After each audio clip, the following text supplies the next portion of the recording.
it quite honestly makes you feel like She's not talking about weakness. She's talking about what hiding from yourself actually does to you. Ashlee Raymond is a writer and published poet. She's amassed thousands of Substack readers in just 6 months. Why? Because she says what nobody else will. My dad had just been diagnosed with brain cancer. I was like, there's no coming back from this. I am a changed person and probably not for the better. If you've ever hidden from who you truly are just to be liked, this conversation is for you. She's found the one shift that changes every relationship you will ever have. It is more intriguing to be interested in somebody rather than to be interesting. The rare times that you do have that connection, you hold on to it. You don't just let it flee, because in this day and age, it's very special. It's very rare. Do you ever feel fear of being understood?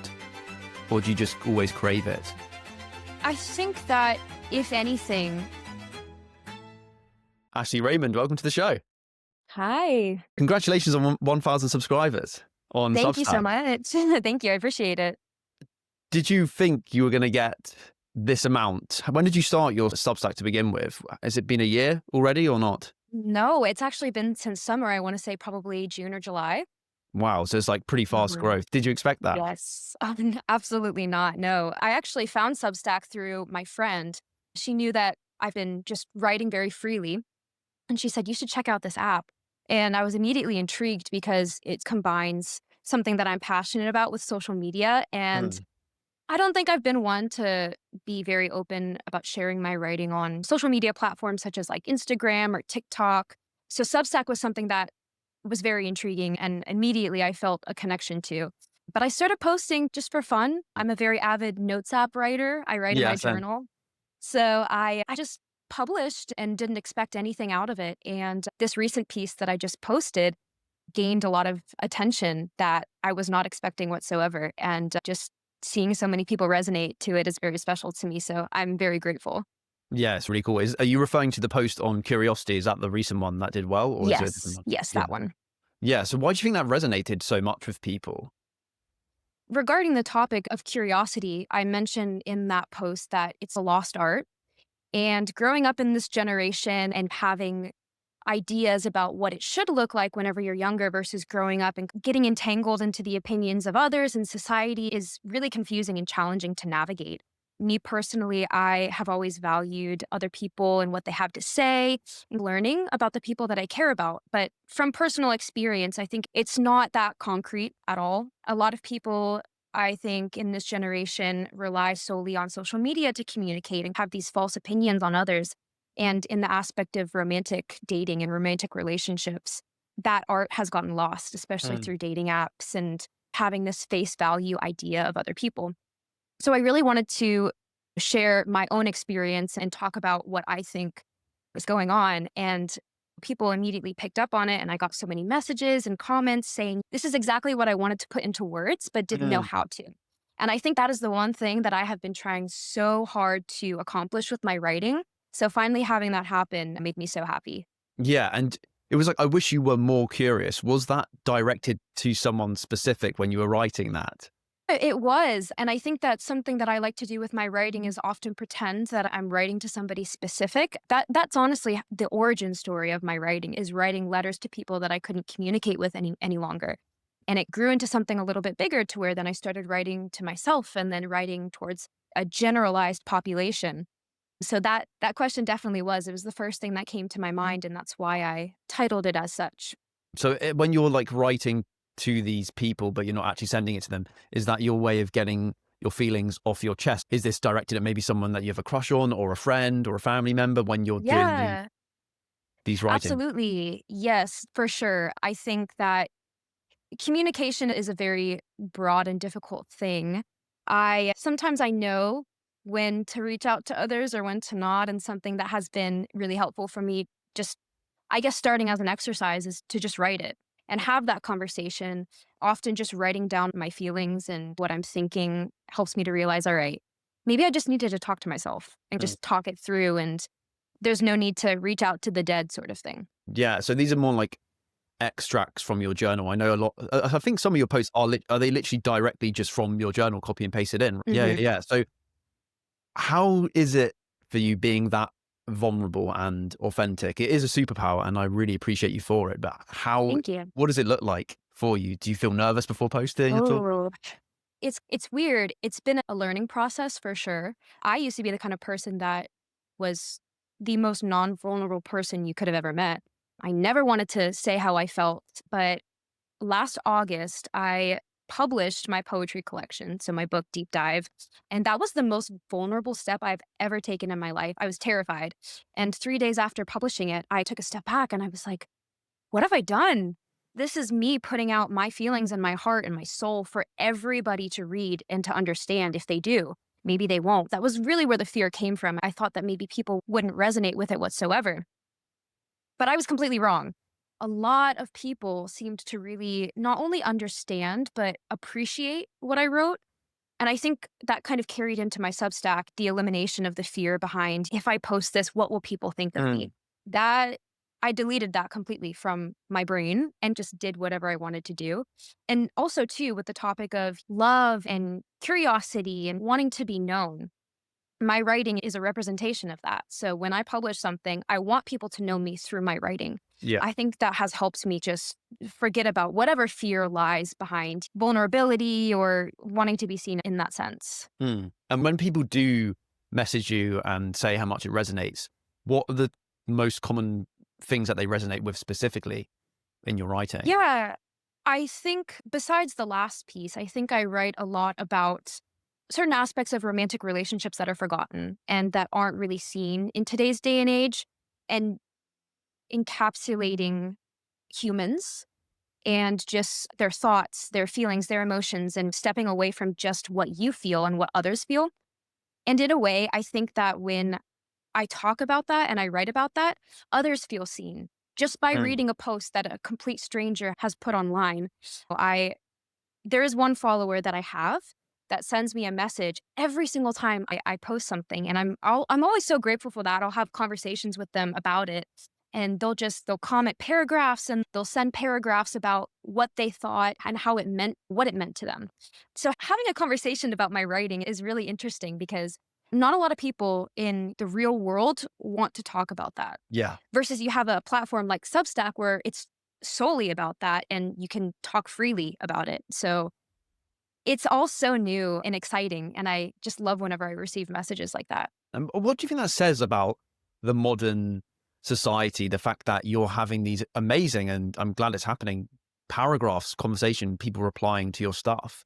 Is that a byproduct of not having it in our real physical life? Do you think that emotional connection with people, when you just both get something on a really deep level and you have a really Yeah. long conversation about it, we're Hmm. almost not getting enough of that in our lives. So we're using Substack and other platforms as like a supplementation. Even in my life, I feel like a big reason why I started this podcast is to connect with like-minded people who are curious, like you're saying we're lacking in your recent post, and have deep conversations, because I just wasn't having enough of them in my life. So do you think it's a byproduct of that almost loneliness in a sense?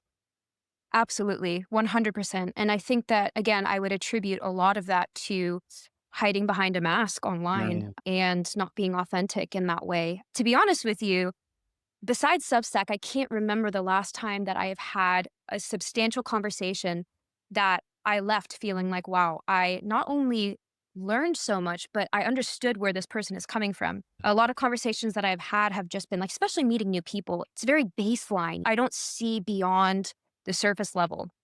And me, as somebody who is a very emotional person and writer, I want to know more. And I was lucky enough to actually meet somebody not so long ago that I had that conversation with for the first time and was interested in my writing and my Substack. And it's so rare to find that nowadays. And it does make me sad, but also communities like Substack give me a bit of hope to Mm. know that there are people like that value that and it does exist. And it's more so like a step towards bringing it outside of the internet and into the real world. Yeah. And do you think we're all just walking around with this longing, or a lot of us are walking around with this longing to have those deeper connections below the baseline into the murky depths of just our quirks and our insecurities and our experiences, but we're just too scared to do it? I think in your post you said that, I don't know if it was that one, but in one of them you mentioned how you would want to ask questions but you stopped yourself from doing it because you were unsure if they were going to reciprocate it with you and be curious, and you maybe were scared of them shutting you down. Is that correct? Yes, 100%. And again, I think that fear is such a big component in that. Like I was mentioning, don't think if I took that step to publish my book and put out my work, now I would still be holding on to that fear. And I think that's what internally kills a lot of us. That longing, that desire for connection is something that's meant to be explored and not hidden. But the fear of rejection, the fear of not being understood or seen, or it pushes us to just hide behind that mask and close ourselves down and not open ourselves up to opportunity. Do you ever feel fear of being understood, or do you just always crave it? I think that if anything, both would be the same. Personally, I think that fearing it is having that desire, but not quite wanting it enough with the Mm, risk of not being understood. yeah. It's a risk, it's a chance you take, but I think now I've realized that if somebody doesn't understand me, I don't think that's any commentary on myself or them. Perhaps they just don't see at my same level or they think differently. They have different values, and that's okay. We're not meant to all think the same and understand the same. But the rare times that you do have that connection, you hold on to it. You don't just let it flee because, again, like I said, in this day and age, it's very special. It's very rare. Yeah. And is what does it mean to be understood to you?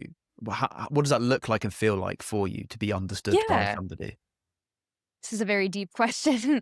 I think that interest is a big thing. And when I say interest, I don't mean in like physical attraction or wanting to go out and take me to dinner or even as a friend, just in that surface level aspect. It's, I guess, wanting to know my brain, wanting to know what inspires me, what drives me. And in the same sense, I think that reciprocating that, I want to know what inspires this person, what makes them do what they want to do, what makes them wake up in the morning and get up out of bed and start their day. It's the deeper questions like that that I think show true interest rather than just, hey, I'm interested in you. I want to get to know you. I Mm. don't think that is substantial whatsoever. I think it's a lot deeper than that. But that takes effort, right? And that takes time. And I think that that also takes a certain level of emotional intelligence that a lot of people don't want to explore. And it's not that they don't have or that they're not capable of. It's just that they haven't considered, I guess, other people besides themselves. Do you think that's another problem? It's just like we often as humans are just self-interested for our survival, but it's almost like to an extreme at the moment. I feel like when I have certain conversations with people, you can tell if they're actually listening or not as well. I've had so many conversations with people. I'm thinking of one person in particular, I obviously won't say their name, where I'm having a conversation, I'm having a conversation with them and I basically give them the mic and they just like word vomit at me for an hour. And then Ah, I'll ask questions, I'll listen, I'll chat back and stuff. And as soon as you like mention something about you or speak about an experience you have, they just like zone out and they like just bring it back to themselves. And I feel like that right. is often the default with a lot of people. And it's a shame really, because what do you think that says about them? Do you think it just says that they have a lot to say and they haven't got enough out of their chest and they've been holding it in for too long? Because that's what I see. I see a lot of, especially maybe with guys from my experience, like a lot of them don't have that outlet to say how they feel to people. And then when you're the rare person who actually asks them questions beyond the baseline, like the floodgates come open basically. Yeah, I mean, I don't necessarily think that it's rooted in selfish intent, actually, because I think I've been on that side of the back burner before where I just didn't explore the questions that I could ask somebody. Me personally, I think it is more intriguing to be interested in somebody rather than to be interesting. Mm, So that's how I started to approach my conversations or just anybody that I'm talking to. I want to know more about them before I start letting them know about myself. yeah. And totally off topic, but I'm not sure if you've ever been like on a date before or met a new friend where you're talking to them and you start talking about your passions and your hobbies and what you love. And then they start picking up on that. And you don't know if they're lying or not. They say, oh, I like that song too. I really Yeah, like yeah. that band too. But you don't know the origin of it. What made them get into that? What made them love what they love? I'm more interested to know about that rather than, okay, here's what I like. Yeah, yeah, definitely. And it's because if you don't ask them deeper questions as well, like why do they love the music that you just said you love? They could just be almost doing mirror talk to you and just reflecting what you like and Absolutely. being like a Yes. sycophant. So Mhm. it's actually a very good thing to ask the deeper questions, because then you can almost not catch them out, because that sounds a bit zero sum and I don't know, weird, but like just truly, I guess, understand them and what their motives are. Because I think that a lot of the times, especially even on like a date or something, people could just reflect what you say just so they can get whatever they want from you. And has that happened Right. before? Yes, 100%. To be honest with you, I want to say most of the dates that I have been on, I'm not talking bad on them. I don't think I've ever experienced something like that where I'm like, oh, this person is a bad person. No, I Mm. just don't think that they're necessarily used to diving into those deeper conversations. And it's easier to appear more interesting and attractive and valuable, right? In this kind of dating market that we have, people want to be able to relate to one another. And the easiest thing to do is just go along with what somebody is saying. Yeah. I did have one experience where I mentioned my favorite band thing, and then I was just going right into how I found them because I love them, right? It's something that I'm passionate about talking about. And the other person had said, "Oh, I really like them too." And I said, "What's your favorite song?" And they blacked out and couldn't give me an answer. And the thing is that I'm like, there's no reason to do that. You could be interested in a band that I have never heard about Yeah. before, and you could start talking away about how you got into them and how you found them and your favorite songs. And I'd be tuned in. I'd be so interested because it's something that I want to learn, not something that I want to relate to you immediately with. Yeah. And do you think is it just compliance or conforming? And like we're saying, just trying to impress the other person? And or do you think being a people pleaser? And do you think it comes from almost like a place of insecurity, or are we conditioned to just say, yeah, I've had it in conversations where someone asks me something like, oh yeah, do you remember this? And I just go, oh, without thinking. And it's just Right, like right. crazy. But what do you think it is? Is it from an insecurity place, or is it just from that default conditioned hardwiring we have? I think insecurity is a very broad term. So I want to say that it is more about the conditioning of what we're meant to say. We think that, like I was saying earlier, relatability is the core of true connection.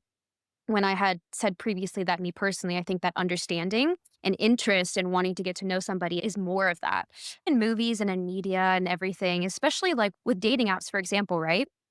You are meant to match with somebody based off of your common interests or your similarities in your profile, which I think is really confusing because why would you necessarily want that from the surface level if you could learn about something completely different that somebody's into? Mm. That's just how I viewed it. But I do think it's 100% conditional and just what we've been taught to do by society.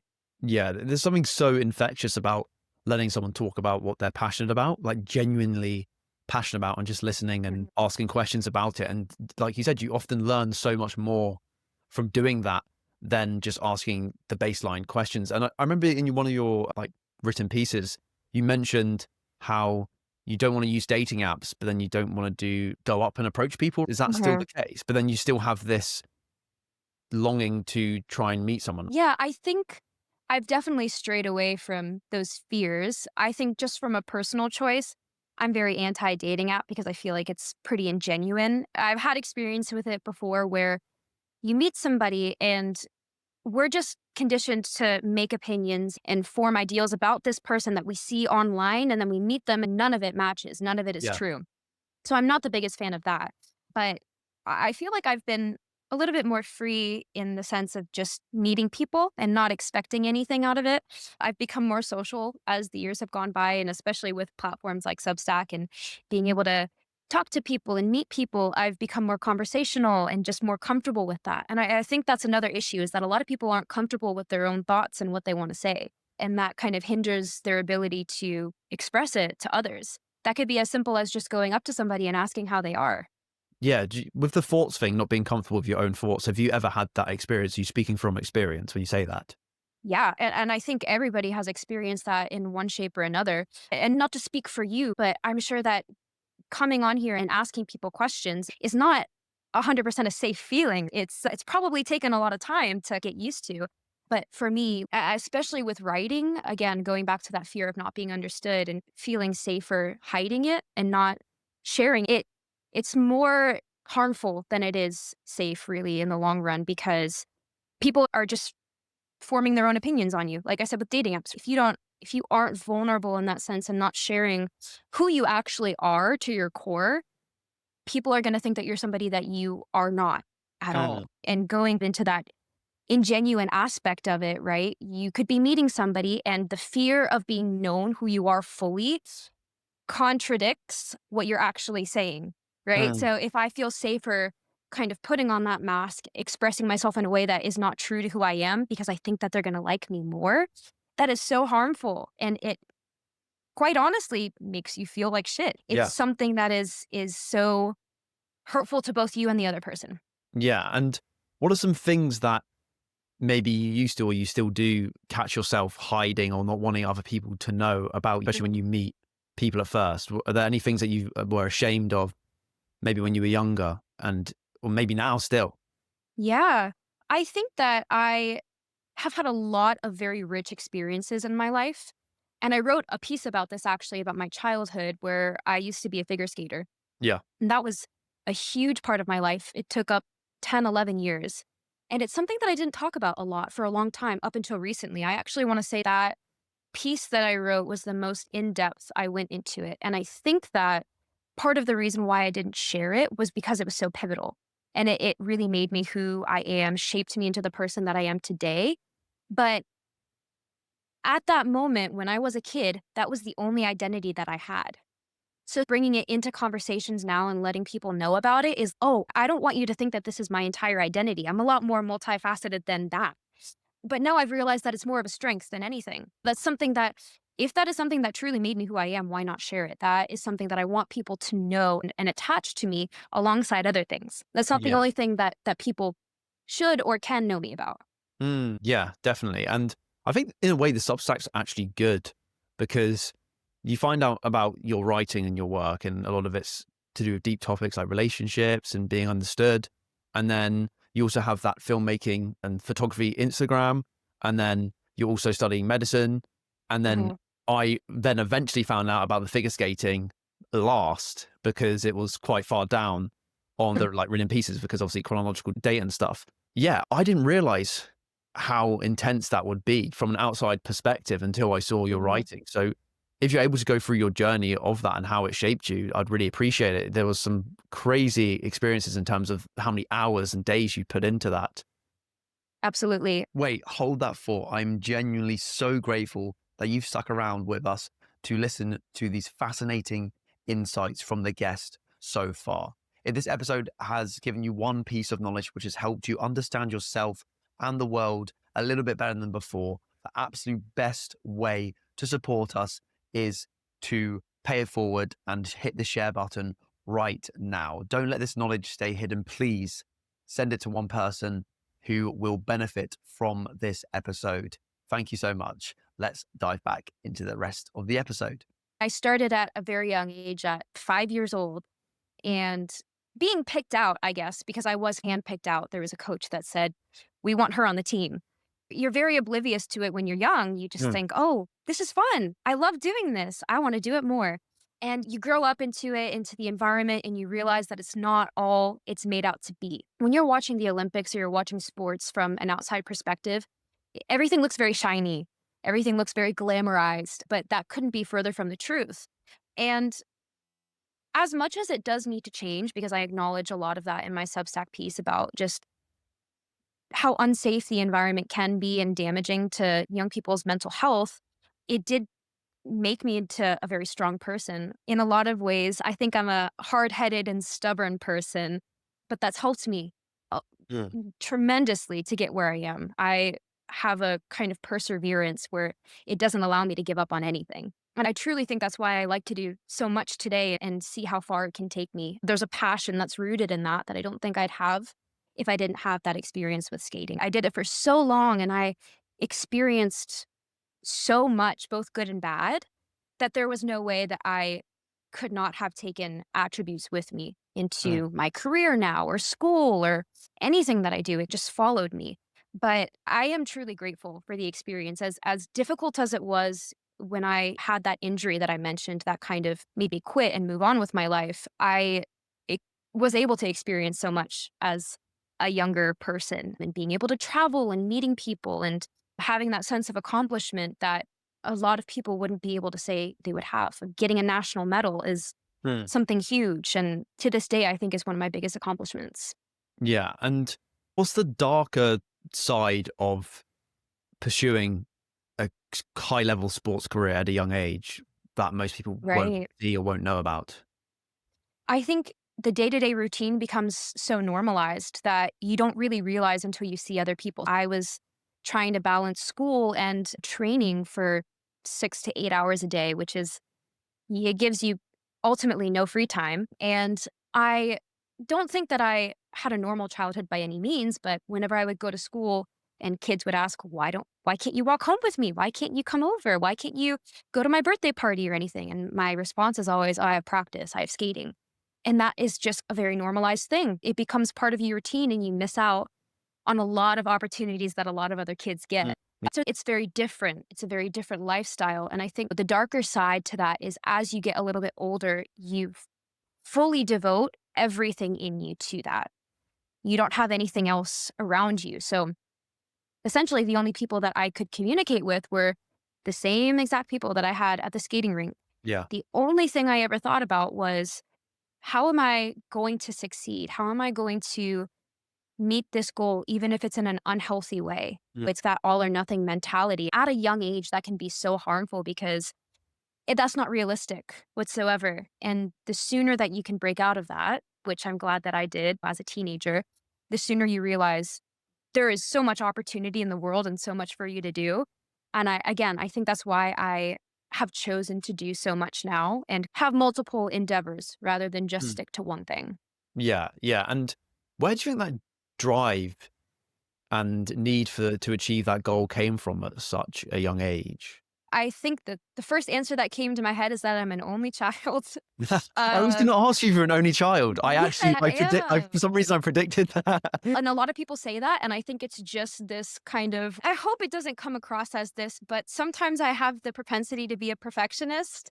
And I think that was just instilled in me from a young age, whether that's skating or academic achievement, being the only child to where I am like, I am responsible for all of this. I have Mm. to somewhat prove that I am the best, even though I'm the only one here, was something that was on my mind for the longest time. I don't think I broke out of that until I graduated college, to be honest with you. And maybe it's just a thing that comes with age, but Mm. perfectionism was something that contributed to all of that for sure. Yeah. Would you say you have or did, or maybe still do have an obsessive streak in you, like an obsessive personality type in the sense that whatever you're interested in, you'll really just hyper fixate on? Or was it only that period of 11 years? Yeah, I think it followed me for a bit after that because once I quit skating, I lost my sense of identity completely. If I thought to myself, if I didn't have something to fixate on, then I was nothing. So Mm. I tried to insert myself into other communities that didn't really feel the same. And I kept trying and trying until, again, I think with maturity and with age, I realized that it doesn't have to be that intense and that serious and that competitive. And so now being able to just do things for enjoyment and passion is really what I focus on. So luckily, I think I've lost that kind of obsessive fixation phase of my life. Yeah. And do you think you have those multiple interests, writing, photography, medicine, and other stuff we'll probably get into, as a not an antidote, but as a way of stopping yourself from fixating on that one thing and harming yourself mentally, maybe physically? Again, do you think it's almost like a response to what you experienced during the figure skating era? I've actually not thought about that. It could be, but I think realistically, it is just because I have multiple passions. I think if you took away all of them and just left one, it wouldn't necessarily be a fixation, but solely because I'm more passionate about this than anything else that I do. But growing into the kind of person who has multiple passions and enjoys doing more things than just one, I think just proves that I've grown out of that. Now, do I have like certain fixations that I latch onto like for fun and enjoyment every so often? Yeah. Like there'll be a specific movie or a book or a song. I think that's just ingrained into my personality, but it's nothing that's too serious that would be harmful. No. Do you have any specific ones right now that you're fixated on currently? I am on a 90s rom-com kick. So before bed, anytime that I have free time, I am playing something, whether that's 13 going on 30 or 10 things I hate about you. Like I'm obsessed with that right now. Yeah, yeah, yeah. And in regards to the figure skating era, you said it took you a while to disassociate from that identity. What did that actually look like for you, and how hard did you find it to integrate back into a more regular or normal way of living in terms of your routine and where you were going? So, like, what happened when you stopped figure skating? Did you go back to school or to college? And how did you find it socializing and not just focusing on one thing? Yeah, it was like polar opposites. It was a culture shock in a way because I was homeschooled my first 2 years of high school. So freshman and sophomore year, I just did it at the rink. I had my computer, and whenever I was not practicing, I would just do school online. So having that social barrier was something that was really difficult to cross. Mm. I was very shy, very socially anxious Yeah. whenever I quit and went back to public school. And I think that that limited my opportunities a lot. I just kept to myself, didn't make a lot of friends. I really just did school and that was it. That was, I think, the most difficult part of the transition was the social aspect. And then once I went to college, I realized that in order to get somewhere in my life, I had to step outside of that Yeah. box. And that was very frightening. But once you take that first step and you realize this isn't as scary as I thought it would be, people actually don't hate me, then it becomes a little bit more of a routine. And ever since then, my life changed drastically. And who I was in that recluse era has not been seen since I was 16 years old. Yeah. Did going to college always act as like a crash course for socialization Oh, for you? absolutely. Yes. Because college culture, I think specifically, is ingrained in socialization and community, which is really special. There's so many great things about it. And being like, hey, do you want to study for this test instead of just staying in my dorm and doing it on my own? I think that you need that, especially in those 4 years or however long you're in school for. Community is everything. Mm. And I think that also extends after you graduate and you move on into the real world, whether that's in your career or friends or family. Like you need a solid community, not only for support, but just for practical socialization skills. And in terms of like romantic relationships, did you were you almost like a late bloomer in the sense because you were so dedicated to the figure skating, you had to catch up in your 20s? And if that's the case, Oh, how did that yeah. affect you? How did it affect you? Gosh, it's funny because I didn't even consider it at that age because my life was skating. That's just not something you think about. It's very far off into the future. And even whenever I was in high school, I think I lacked the confidence to even consider that I could be in a relationship. And in every aspect of my life, I think I was a late bloomer. But to be honest with you, I'm grateful for that because it gave me the opportunity to just hone in on what I needed to and achieve academically what I needed to.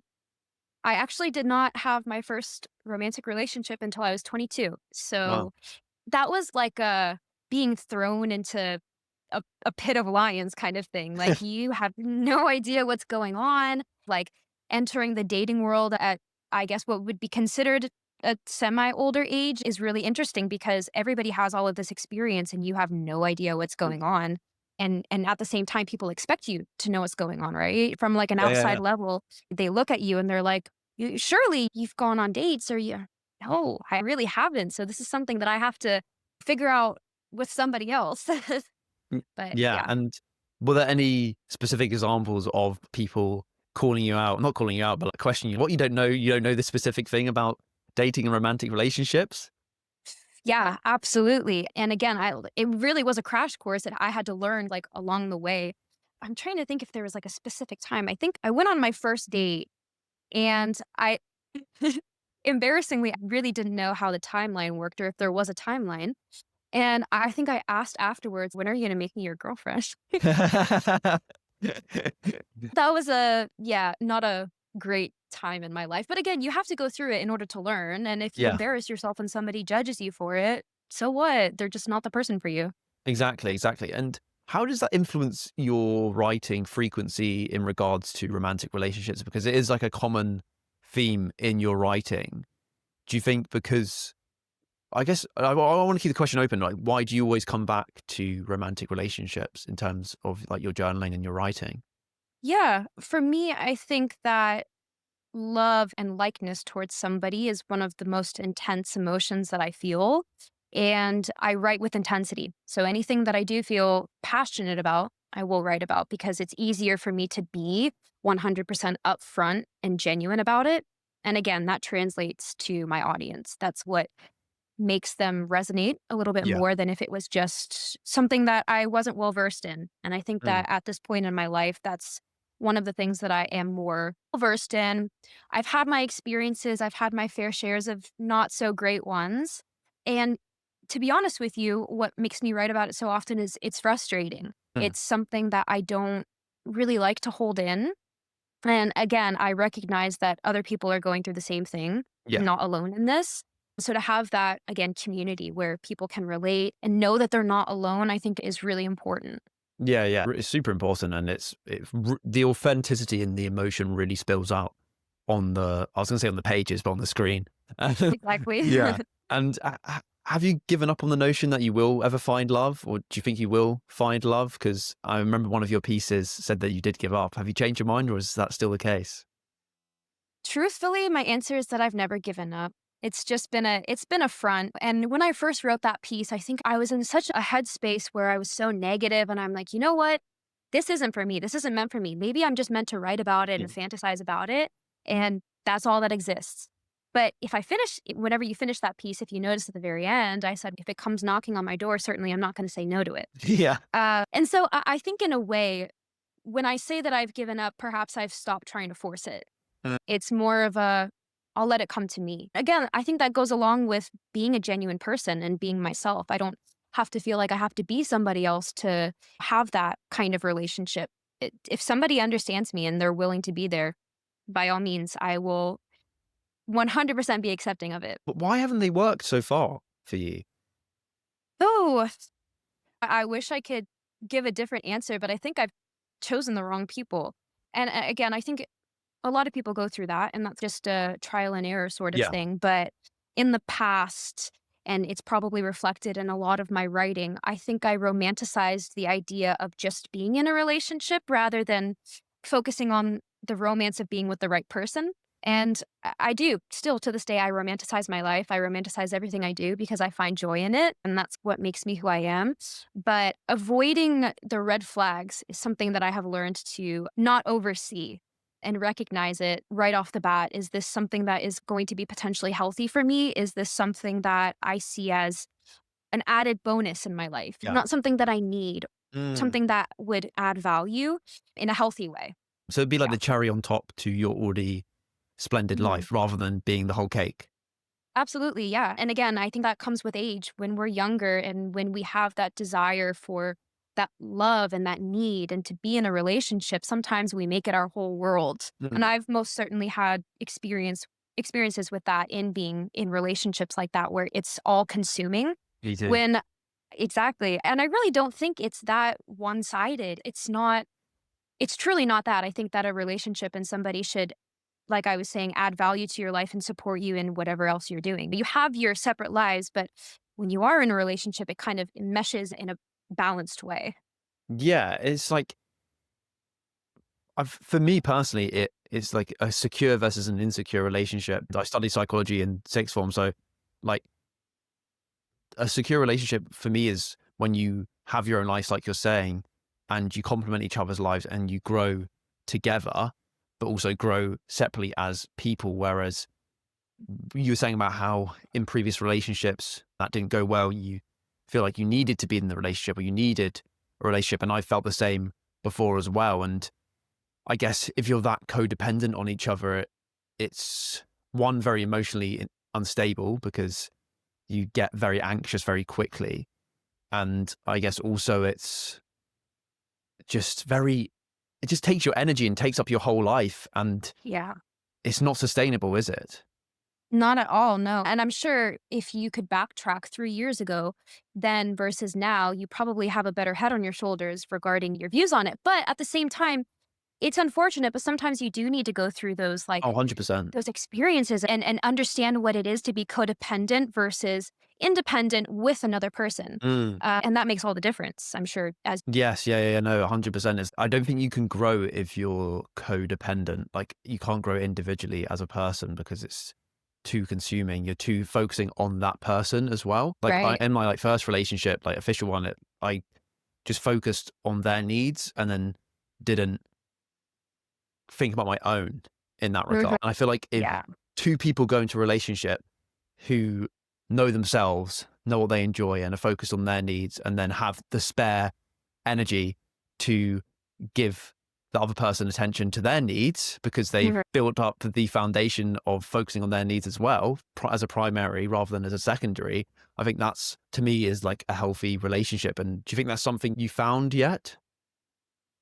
I think I'm working towards it. And I know that going forward, that ideally is what I want. Like we were talking about in the past with codependency, I think that what we see growing up is romanticized in the sense of you need that Mm. all consuming love that is honestly toxic. Yes. And I think that writing about that, my experience with it helped me to differentiate between the two, healthy and Mm. not healthy, and understand that's not what I need nor what I want. Because in the moment, you get so wrapped up in it and it feels good. It Yeah. feels like this is what's supposed to be Yeah. Yeah. right Yeah. with all of the ups and downs and the roller coaster of emotions. And eventually it wears you down. And you're to the point where you can't function without it. Me personally, that's not how I would like to live my life Yeah. in any aspect. You know what I mean? If my career gives me that kind of feeling, I'm out. I think that a healthy balance is key to every single aspect in my life. Definitely. And yeah, it's scary because when you first meet that person and you ignore the red flags and you're just attracted to them and you don't know why, especially when you're a bit younger, but even Right. people both at our ages and older, it's almost in a way not your fault because, well, I don't want to say that because we don't want to relinquish the responsibility, but in terms of like the Right. neurochemistry, I'm sure you're aware of it. Like, you're basically on drugs for the like honeymoon phase. Like Absolutely. the sheer volume of positive and bonding neurotransmitters in your brain when you Mm. bond with someone and when you first start dating someone, regardless of whether they're right for you or not, or they are actually showing their true colors. That's why love bombing's so effective, right? Because if they Mhm. shed you with love, you're going to get that oxytocin, that dopamine, that serotonin, etc., and you're going to form a bond with them. And it's just how the attachment system works. And Right. is that something Yeah. you've experienced? I was going to say, because you were talking about attachment, and the first thing that came to my mind was that's a false attachment. Mm. That's a tactic to bond you to something that's not even real. I think that a lot of the times you need foundations before you can say, oh, I'm truthfully attached to this person. And I'm not sure if you had read this piece, but I wrote a piece that was called To Be Loved is to Be Considered. And I had an experience where I was dating somebody for not very long, mind you. I think it was maybe about 3 or 4 months. And I was so attached that everything that they did immediately in my mind was my fault. Mhm. So I was to blame. I wasn't putting enough effort in. And mind you, at the time, my dad had just been diagnosed with brain cancer. So that Mm. was an extremely difficult time in my life when I needed somebody to be considerate of me, where they expected me to be considerate of their feelings and putting them first in a situation where how can I choose? It's impossible. Yeah, yeah. And I didn't realize your dad had brain cancer because I remember you saying he was Mhm. sick. Is he still alive now?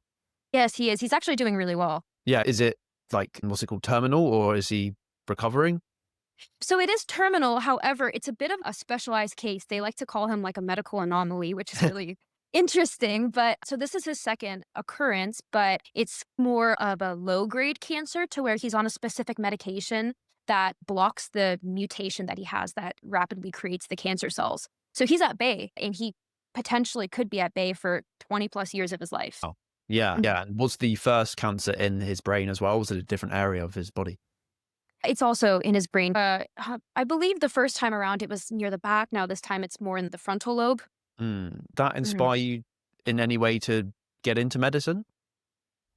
Yeah, I think that hearing his story, because the first time that it happened, I was a baby. So, of course, I had no idea what was going on. But just hearing the stories, and hearing the way that he fought it so bravely to essentially see me grow up and to be Mm, there for my mom, I wanted to be able to make stories like that for other people and make it happen.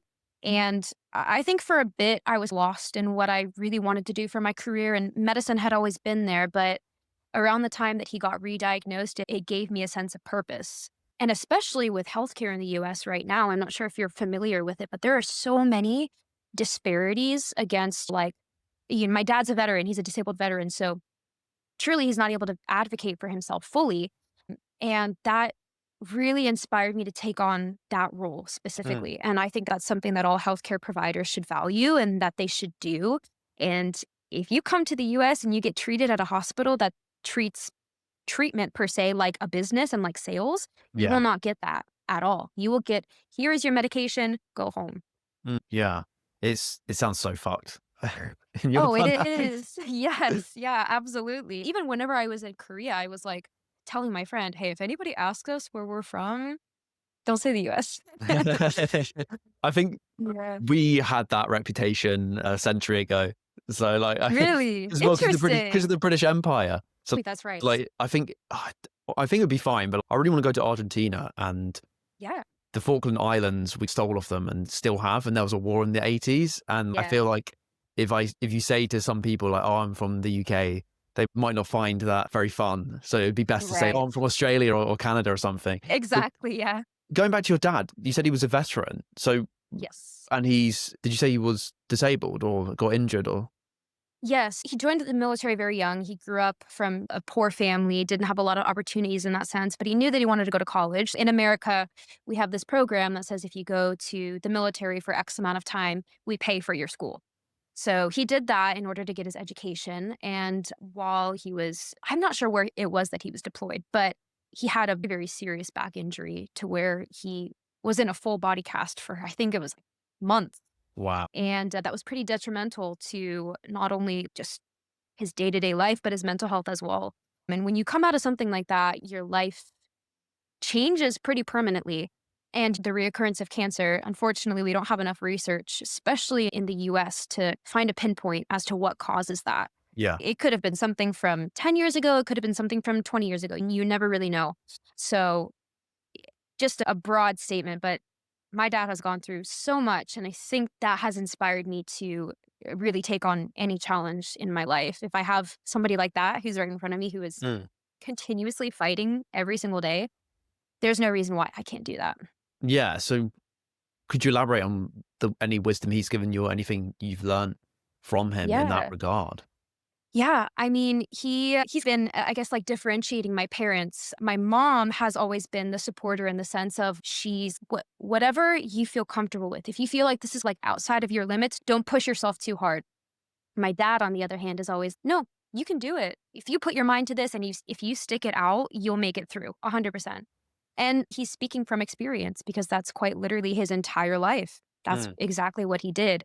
And so it's nice to have two differing sides to where I can, like, kinda lean on my mom for support if I need to just vent about my life, and then I have my Mm. dad who really pushes me and inspires me. Yeah, I think I take a lot of what he has been through and apply it to my own life, and if I'm like, I think there's this saying that's if you know somebody who has been through, like, so much, like, literally, like, wars and stuff, you can get up out of bed and you can go to school, or you can do this assignment or whatever. Yeah, exactly. Just having that awareness to be able to, even studying from history is a good way of doing this. Oh, like I could be Mhm. storming the beaches of Normandy right now and getting Yeah. being gunned by Germans. Like my problems Right. aren't the end of the world. But Exactly. I guess having someone as close to you as a father who's gone through similar experiences is an even better Mhm. way of getting that, I guess, almost stoic philosophy. And I remember a few weeks ago, this happened a few times, but it's not a big deal. But in the sense that I really, like, one of my muscles in my back sometimes seizes up. I think just from overdoing it at the gym and like bending down and stuff like that, and and maybe stress and stuff like that. And it's happened twice, but I've been unable to move properly, like Mm. stand up Mhm. and twist and do movements. Like it's really hard to walk. I Right. I knew as soon as I fell asleep and got a good night's sleep, it'd be better and I could stretch out in the morning, but just almost losing that control and having to just be taken care of for an afternoon or two. And Right. not being able to move. I can't even imagine what it must have been like for your dad who was in a full cast in that situation for months. Right. But it gives you a different aspect and gratitude, I think, on Oh, life definitely. For because sure. I heard that, right? I didn't see it. I didn't physically feel it. However, like hearing that story always pushes me to think oppositely and like truly whatever situation I'm in is not that bad. And of course, like you can recognize, yeah, this sucks. But just know like eventually you are going to get over it. Actually in May when I had my 25th birthday, I tripped down the stairs and I broke my foot. oh, It in the stupidest way possible. And I was so depressed probably for the first week because I was on crutches and in a boot and I couldn't walk around. And the last time that I had been seriously injured like that was whenever I broke my knee in skating. mm, And so all of those memories and feelings just flooded back. yeah, And then, of course, my mom reminds me, your dad was in a full body cast. If he can do that, you can do this. yeah. So I was like, you know what? I'm going to take this time to play video games and call it a day.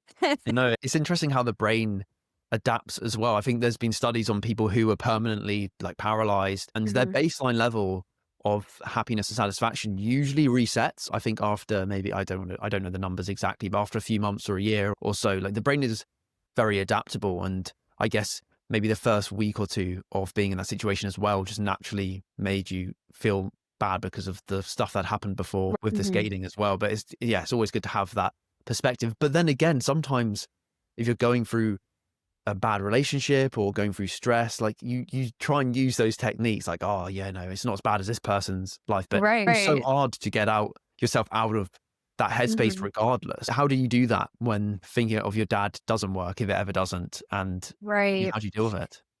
I think that there does come a point, especially when you're stuck in such a rut, that you have to focus more on acceptance. And I think that is a big component of healing. Whenever I first had all of that happen with my dad last year, and at the same time going through this like really pivotal breakup, having those two happen at the same time made me feel so hopeless. I Mm. was like, there's no coming back from this. I am a changed person and probably not for the better. And I really let myself sit with those feelings. Writing was something that dug me out of that hole. I think it's about finding your niche, realizing that there is still more to life. Life is still vibrant no matter what you're going through. And so I think I I hit a point of acceptance where I was like, this is my life now. That doesn't mean that I can't make the most of it. Mm. And eventually you just live and forget. Not to say that you forget, of course you still remember, but the feelings that are associated with that, especially Yeah. the negative ones, they kind of fade, which Yeah. is it's beautiful. Yeah. It's very good from evolution in the brain Right, to just exactly. forget the negatives. But then it's also, it can be a negative as well because we have this rose tinted glasses looking back, the nostalgia bias of, Right. oh, maybe that relationship wasn't that bad. Or, oh yeah, Mhm. I'd love to be 15 again in lockdown and just Right. be playing Fortnite with my brother and godbrother and just Yeah. going on walks in the sunshine. And then I look back, I'm like, dude, you were like anxious, terrible sleep. You did not know what you were going to do with your life. You like were just Right. thinking about girls that you hadn't spoken to, and you were obsessed with whether you're going to be loved Mhm. or not. And it's you have to catch yourself. Yeah. It's because it's so easy to look back at these times and think, Mhm. oh, I was so much better back then, or felt so much better back then. Do you think you do the same, or and are there any ways that you stop yourself from romanticizing the past? Yeah. Oh, goodness. Most certainly, I have tried to stop doing that. I would say, again, like 20, turning 25, having that like frontal lobe development. Whether you believe it or not, I think it helps me a lot. But again, I wrote a piece about this, my experience with it, about how I think that it's very difficult for exes to be friends because you establish such a special connection in a relationship that was a lot deeper than just a friendship. So taking a step back and going back to that is it's very confusing. And Yeah. I don't think that it's solely possible unless you are either like 100% mature or there are no feelings left on either side. And I had that experience of nostalgia where earlier this year, I had the person that I went through that pivotal breakup with reach out back to me and phrase it as, I want you back in my life. I want to be friends again. And of course, my first initial reaction is, how could we be friends? After something like that, it just seems really impossible. But I have always tried to be an open-minded person, and I think for that, it wasn't really necessary, but I did try. But experiences like that, I think like you were mentioning, the rose tinted glasses, it's all fake, it's all false. Yeah. And you have an internal feeling when you get into something like that, whether you know it's going to work out or not, or if it's bad Mm. for you. And again, with the red flags, you choose to ignore them Yeah. because it stimulates your nervous system in a way that you haven't felt in a long time. You Mm. base your decision off of that. And I have learned to stop doing that for sure. Yeah, I think you said in that piece when you did reconnect and see each other in person, there was something different when you were looking at them. Yes. Yeah. It's odd. I think that there's a sense of like derealization when you're looking at somebody that you once held in such high regard who hurt you, and you have this resentment. And it's not anything that is like intentional, I don't think. I think it just naturally exists. And once that happens, there's no going back from it, I don't Yeah. think. And that's normal. It's understandable. A lot of people want to try to force that out though. And that again is not healthy either. Yeah. And in terms of the relationships you've had, has it always been you getting your heart broken, or have you ever been the heartbreaker so far? I feel like that's up to interpretation. Nah. Maybe ask them, I don't know, but I think for the most part, I would like to say that I break my own heart, especially in those relationships. You see something that's coming and you expect it, and then when it happens, you wanna be like, "Oh, they broke my heart so bad," but it is attributed to you as well because you Yeah. stayed in something that wasn't good for you anymore, and No. you tried so hard to make it work when it just wasn't supposed to be, and I think that is also something that I've learned to value is that no matter the kind of connection that you have with some people, sometimes they're only meant to be in your life for a short period of time, and that's okay. I Mm. don't think that everything is supposed to last forever per se, but you have your moment, you have your good memories, and if it's not supposed to last, then again, acceptance. And do you find it easier to love rather than be loved? Absolutely. Yeah, and I think that translates in my writing too. But after doing that for so long, you do have that desire for I want to be loved and understood in the same way. Because I also do think that's a very important aspect of any kind of relationship, even in friendships, is that you want to be treated the way that you treat people. And when you don't have that reciprocated, it can sometimes have a reflection on your self-worth. Yeah. Is it some is it something that I'm doing? Am I not doing enough? Kind of thing. When in reality, that it has nothing to do with that. You're just forming bonds and relationships with the wrong people. Yeah, definitely. And do you think that is, it's just the energy you're giving to that person, the love you're giving to that person is just being given to the wrong person, and in the future you will find a person who does reciprocate it. Yeah, absolutely. And I think that there's a period on social media where a lot of people were showing like things that they had done for their previous partners and then they're like, I'm never doing this again. Or and I think that is honestly such BS because it's a pivotal part of who you are. Like how you love is not it doesn't translate into who you love. Mm. That's just something that is a part of you. And I think that eventually, sure, it sucks when you don't have it reciprocated, but at some point, the more that you do it, the more experimenting that you do, per se, you will find it. Somebody will appreciate it in the way that you want them to. Yeah. And in terms of the way you're loving people and they're not reciprocating it, what's the specific examples in terms of maybe your love language and the way that you love that clearly isn't being reciprocated by that person, which leads eventually to the heartbreak or the breakup? I think that as a writer, words of affirmation has obviously been something that's really big for me. And when I fall in love, I think my first instinct is to write Mm. about it, whether I show them or not. But regardless, I like to be very upfront with my feelings and just how I feel. And I wasn't having that reciprocated, whether or not that is attributed to lack of vulnerability or a fear surrounding that. It feels very shallow. And at some point you give up because you're like, why would I truly express how I feel and make this person feel understood when I'm not getting that back? And again, that ties into my last piece, but I think that for me, I would want that translated back in the way that I do it. Even if it's a learned thing. I think that not a lot of Yeah. people are born with that innate ability to speak freely. But again, love is a very fickle thing. If somebody really truly cares about you in that sense, I think that they'll learn. And I think about that all the time in my own personal life. If there's somebody that has a way of loving that is very different from mine, I want to do everything in my power to learn and pick up on what they appreciate and what Mm. makes them feel loved. And I had a conversation with somebody about this the other day, just like a very baseline question, like, what does love mean to you? And that's a very difficult question to answer because it is so broad. Not Yeah. only is it an emotion, but it's an act. It's an act of showing up and a decision and choosing. And getting to know somebody on that level, I think is what makes all the difference. Mm. Because you can say, I love you, but if there's no real definition behind it, then what does it mean at all? Yeah, I guess it's not the same if you don't understand what they mean by it. Yeah, Exactly. we're so bad at defining words as humans. We just use these buzzwords that can mean 3 million different things, and they can mean Exactly. the opposites to different people. And Right. I think it is just getting the language right. And you're right in terms of this of it's almost like a compromise, but in a good way. Obviously, compromise is good in a relationship, but like the fact that you'd be able to, or you'd want to learn someone's love language and expect them to do the same, I think is really important, because otherwise, if you don't understand each other's love language and you don't give each other that love, that thing or that behavior or that word or that action that makes you feel loved, then of course that relationship won't end up doing well because your needs won't feel met. And how do you approach that? Do you, again, just ask that baseline question of what does love look like to you? And then you try and match that for them and hope they do the same?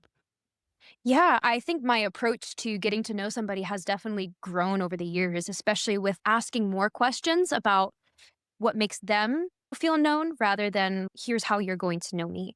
So, anytime that I meet anybody new, like I was saying prior, I like to ask them questions specifically about that, though. I think it's in this modern day, there's so much value in being extremely upfront because there's no reason to not be. There's no reason to like hide any part of yourself or hide any of your curiosity. So, hard hitting questions like that. What does love mean to you? What do you envision for your future? It doesn't have to be like a love bomby thing either, right? Because Mm. I think a lot of Yeah. people will misdefine that as, oh, what are you trying to say? Are you trying to love bomb me? When in reality, that's not it at all. I just want to know somebody on a deeper level earlier rather than later. Yeah. Yeah, because if the quicker you get to know someone, the quicker you can tell if you're actually going to like them or not. You don't want to get into a relationship Exactly. too soon and then realize you don't know them at all. Exactly. Yeah. And I feel like whenever you picture a first date, there's a lot of like surface level questions that exist that are like, what are your hobbies? What do you like to do for fun? And those are great to get to know people. But if you truly want to know, I guess, like even past who somebody is, are they a kind person? What are their morals? What are indicators that they're going to treat you well? I think that those questions are essential, to be honest. Mm. And if you know that, why have you struggled? Is this like a recent revelation from, like you said, getting older? Or have you just not had the opportunity to meet people that are like that? Because I think in one of your posts, you were saying about how it's not like you don't get looked and approached by guys. But like you said, you've made mistakes we all make in the sense that we've fallen for the wrong people before. Yeah, I do think it is a recent revelation and kind of just with experience and Yeah. age.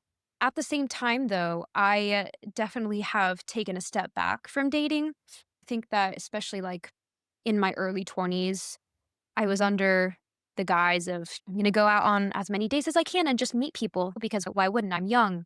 But time is really precious. And I think that now I am focused more on putting that energy and that time into pre existing relationships that I know are solid and have already been formed. And again, not to say that I have given up, but I want to let things happen naturally. And going forward, I think that is my approach to any kind of relationship. And what's the difference between letting it go naturally and being more detached, which I think is a good thing, and giving up in the sense that there's a lot of people that are like, oh yeah, I'm just gonna like things will happen.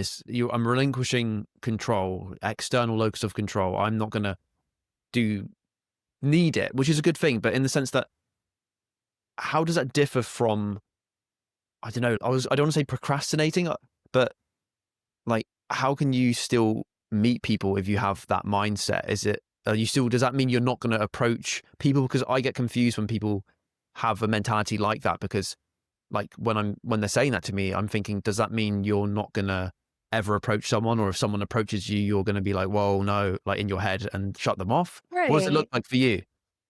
I think that there's a big difference between being open and being completely closed off. Mm. And I think that is like the two differentiators between the mindsets that you were talking about.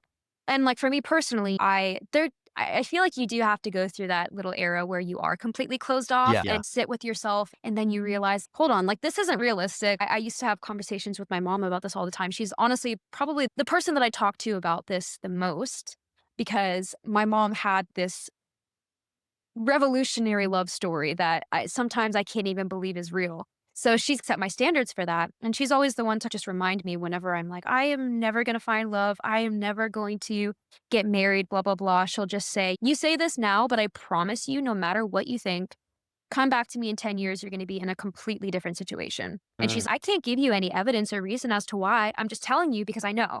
Mm. And it's funny because she's so confident about that. But talking to her and then having like an outside perspective where one of my best friends is getting married in a couple months and I'm going to be her bridesmaid. Wow. And she is always the person that I have gone to for relationship advice because that was her first love. They've been together for 7 years. Wow. It's such a healthy, flourishing relationship if I've ever seen one in my life. And so having those standards to see from the outside gives me hope that Mm. it does exist. There's not a reason to be anti-dating or anti-love per se, but you do want to be picky with it. And instead of like I was saying, how I had just been going out on dates and just meeting people very mindlessly, I want to be intentional with it, going alongside the time and energy that I do want to reserve for my existing relationships that I value. I only have so much left. I think that I do love meeting people, but I think that now in this era that we live in and that you have the opportunity to be friends with so many people and meet so many people, I would rather have like a smaller circle with people that Mm. I really value and care about. And whether it's like romantic relationships or whatever, I want to, like I was saying, immediately learn more about them and ask those hard hitting questions and then decide, is this somebody that I want to keep in my life or Mm. explore further? Yeah. And what would the hard hitting questions be for you to help you decide? Besides, like, asking about love, I think lifestyles are a huge thing. Yeah. So, what does your day-to-day routine look like? How do you envision your career looking? What does your day in the life in the future look like rather than just right now? Because especially at 25 and in your 20s, you're still figuring things out. Dating now could look very different from how it is in 10 years. I think that you can find out if a person is honest in that sense too and being realistic. Have spoken to a lot of people who sell themselves as somebody who they're not even yet. They haven't even reached that capacity of by all means, they most certainly could. I have a belief in everybody that they can get to wherever they want to be in their life. But also, if you're not being proactive about it, if you're not Yeah. doing anything about it, what does that show me? Those are just words. Yeah. So, standards, I guess, meeting those standards is super important to me. That's just something that you've built up the confidence to have and the experience Yeah. to have. Yeah. Cause those are scary questions to ask. You don't want to come across as seeming like too upfront or too bold. But I really don't think that those are like such out of field questions. I think that's just wanting to get to know somebody a little bit further. And hey, does your lifestyle mesh with mine? Is this something that I could see myself like supporting you in? Those are necessary. You can't just hold those off for Yeah. halfway into the relationship, 6 months in. Hey, so how is this going to work? Yeah. Yeah. Have you made the mistake of that before? Oh, absolutely. Yes, 100%. And I think because we convince ourselves that we are like so madly in love and that we would do anything and sacrifice anything when compatibility is just not there. And again, like I was saying, that's okay. Sometimes people just aren't meant to mesh with one another. They're just not the right person for you. But how defeating is that to find that out after you have built a strong connection with somebody? Yeah. It's like, yeah, I agree. Those questions are so important. Asking what their families and what they want in terms of a family. Like these questions are things Absolutely. people procrastinate because they've formed that bond with someone and they know, Yeah. oh, I should have asked that question. And now it's, if I ask it and I don't like the answer, then what does that mean for me? And Right. when you've had that experience of finding out too late, how do you get out of it? And how long does it take you to get out of bad relationships? Yeah, I think in the past, I've definitely been somebody who is like in denial or tries to just push it aside and let it be an issue that's dealt with later, which of course is so unhealthy. I've come to realize, but there's always an eventual end to it. If there is an issue that is like one of those things that cannot be fixed, say, for example, right? Their parents despise you, hate you, like they will not allow their child to get married to you kind of thing. How do you overcome that? Sometimes it's not realistic to just be like, I'm going to run away, flee, and never Yeah. see anybody again and just elope or something. That's sometimes not realistic and sometimes often not meant to be. But yeah, I think that again, going to go back to the term of acceptance, being mature with it. Again, that comes with age. But I think if I was in that situation now, it would look a little bit different to where I'd be like, okay, let's have a conversation about this. Is this truly realistic? Is this something that like means more to you than anything where you could see it actually working out long term, or is it not? Yeah, no, definitely. And I think that's the correct and mature way of approaching things. And now you are Mm. 25. What does it feel like to be 25? Do you feel you need to rush, or do you feel you're in the right place? What's it looking like for you in in this moment? Yeah, this is actually so funny because I'm writing a piece about that right now, a little Nice. sneak peek, just about like how time can often make us feel either we have to slow down with our lives or Mm, we have to rush it. And yeah. there's often no in between. It's funny. I think the day that I turned 25, I had a bit of a quarter life crisis. And I woke up and I'm like, what am I doing with my life? Have all the decisions that I've made thus far led me to a path that I'm not supposed to be on? And I let myself sit with those thoughts for a bit, be confused, and get mad at the world. Then you realize that 25 is still really young. Yeah.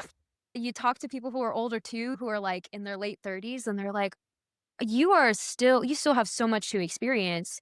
You are still living the life of an extremely youthful person.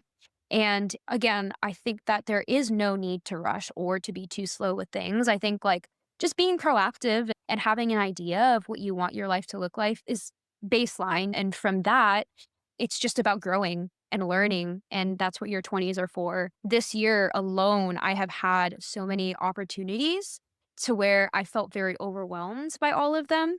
And I really felt the need to just choose one and rush into all of it when that's not true in the slightest. I really don't have to do that. I think gratitude has helped me to be grounded for sure. And just like I was saying from the very beginning, letting things come to me and whatever works out and having that mentality of what is meant for me will be. And Mm, that's it. yeah. Yeah. And how do you stay grounded and have gratitude, especially in moments when your dad gets re-diagnosed and you're going through a bad, rocky period in a relationship and you're breaking up? Honestly, it could be as simple as, which sounds so corny, but I do get the opportunity to wake up every day and live my life the way that I want to. There's so many people who cannot say that. Their life looks extremely different from mine. And I am so lucky to be able to live the way that I do now.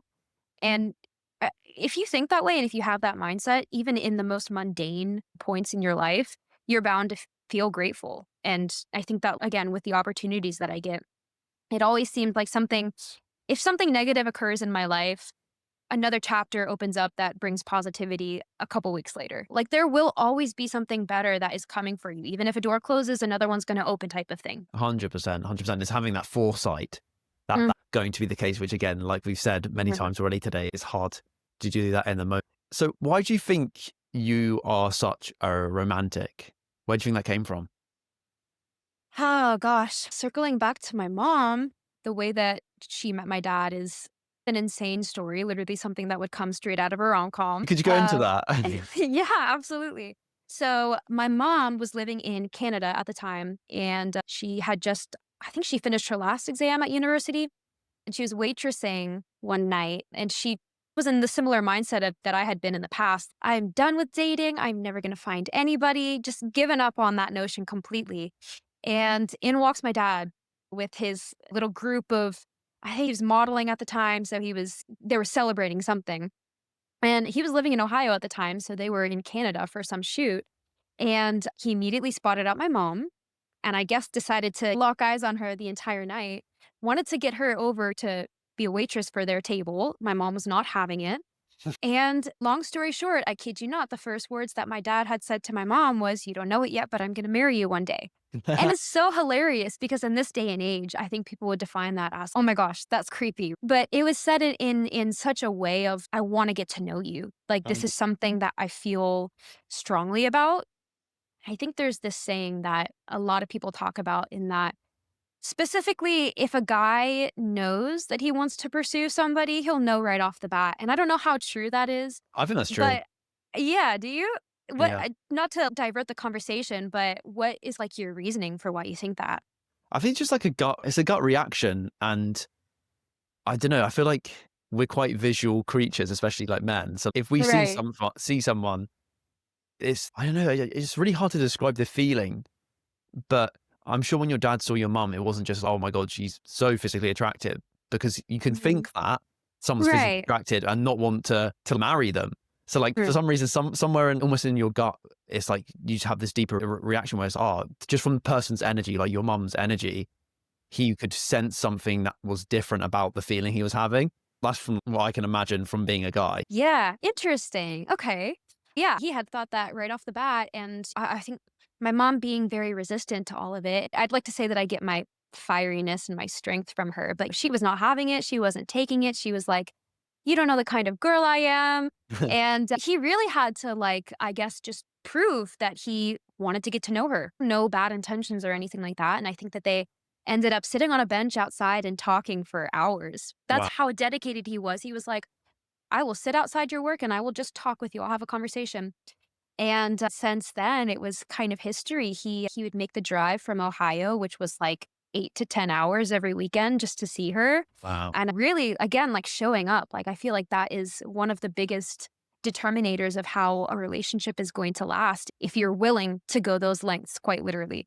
And after a year, they were married, and it's been wonderful ever since. And I think that kind of just how that's lasted is a testament to how true that is, especially with my mom now taking care of him and being supportive in that sense. It's just it brings me hope, and I think that is really the reason why I'm such a romantic and I still believe in it because I've seen it. It's a Mm. my parents' relationship is a literal testament to that. Yeah. Yeah. And just because it's rare doesn't mean it's not worth it. And I Right. think holding that standard is so important, because you could easily have had that standard and then repeatedly that standard had not been met, and then you'd go below your standards. But do you think that would lose a fundamental respect for yourself if you let yourself do that? Or do you think it's just not in your nature because of who you are and your upbringing and your parents' story, where it's just so obvious to you that standard has to be met?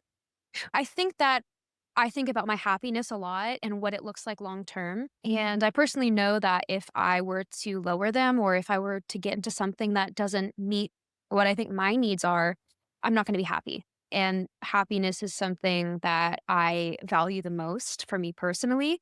So yeah, I don't think that's in the cards. And I think that that doesn't necessarily mean that I need to follow exactly in my mom's footsteps. I think that our definitions of love, even in a relationship, look very different.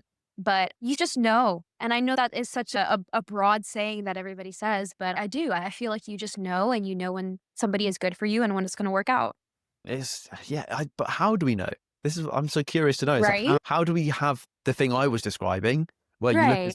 when you just look at certain people that you've come across with, you may never ever spoken to them in your life, and you just have that different feeling of attraction towards them. And Right. then you're saying about how do you know when it's right? Like, where does that come Yeah. from? Is that just instinctive? Is it hardwired into us? Again, I'm going to ask you to go back to how you felt in your prior relationships. I am almost going to bet 100% or 99.9% that there was a little inclination in you where you knew that something wasn't right. Yes. It always, you have that gut feeling that you don't want to listen to. Mm. And you just put it aside because you figure, oh, maybe I'm just self sabotaging, or maybe this is actually really good for me, but I'm just not letting it grow to its full potential. I don't, yeah, again, I don't think that's exactly how it's supposed to feel. I think maybe there can be some fear associated with the newness of it, but there shouldn't be a kind of off-putting feeling. Yeah. And who knows? I think whenever you do meet that person that you're supposed to grow with for the rest of your life, it just happens. It just clicks. Yeah. And what about if you've been with like the person that you're describing this as for 10 years and you're married, and then you've been getting into fights, which is normal? What's the difference between that gut feeling of what you've just described and the moments of self-doubt? I'm sure everyone who's been in a loving relationship for 80 years, like childhood sweethearts, have had periods where they're like in maybe emotional states after an argument. I'm like, oh, maybe I'm just better off alone. And they Mhm. like sleep on it, and then it's all good. Do you think it's the duration of that feeling, the persistence of that feeling? Or do you think if you do have that feeling, then that relationship isn't right for you and you shouldn't have that feeling at all? You know what I think it is more so than just that is a degree of anxiety. that's associated with it, because I don't think that you should feel anxious around your partner. Like you have those arguments. You have that kind of like anger where it's, oh, I need a moment to cool off. But realistically, once that period passes, you're going to be fine. Mhm. If you have anxiety and start to feel like you need to step up for something that is not even your responsibility, that's the gut feeling, I presume, anyways. Mm. Maybe that anxiety to run away. Do you think that's another Right. type of feeling? Yeah, exactly. And I think that there's a lot of discourse on like attachment styles, like anxious and avoidant and stuff like that. And surely avoidants want to run away whenever things Mm. get tough, but they most likely, if it's a healthy relationship, they're going to want to come back. Mm. If it's an actual relationship that is not good for you, that kind of fleeting instinct is going to last and it's going to come back. What attachment style do you think you are? I think I have gone through all of them at this point. I would like to say that I have a pretty healthy attachment style now, to where if somebody doesn't text me back for a couple hours, I'm like, "Ugh, they're busy. It's fine. They're going to text me back." But in the past, it's been like, oh my gosh, what did I do? I was definitely super duper anxious for Me sure. too. And it's very easy to assume things, I think, especially whenever you allow yourself maybe to hold on to that fear rather than like hope that a Mm. relationship is going to work out. You just assume things and you assume I did something or this relationship isn't going to work because XYZ. And perhaps that is an indicator that person isn't right. Maybe attachment styles are actually just something that is made up. You only feel that way because your partner isn't making you feel fulfilled. Yeah. Yeah. I think they can change. I don't think they're made up, but I think they can change because I remember the internal working model, which is our relationships we have with our like mother is what we end up having in future relationships. Maybe when you're first getting into relationships, like we are both saying we were anxious, but Right. from what you're saying, you don't sound anxiously attached anymore. And I'm certainly not Mhm. anxiously attached anymore, but I was when I was first like trying to get into relationships with people when I was a teenager. Mhm. So I don't think Mhm. it's as dogmatic as the psychology likes to pretend it is. But Right. maybe that's also because of self-work. You had that disposition to be anxious and then your prefrontal lobe developed and you also did a lot Mhm. of journaling and a lot of work on your confidence and how you view yourself. Do you think that's another thing?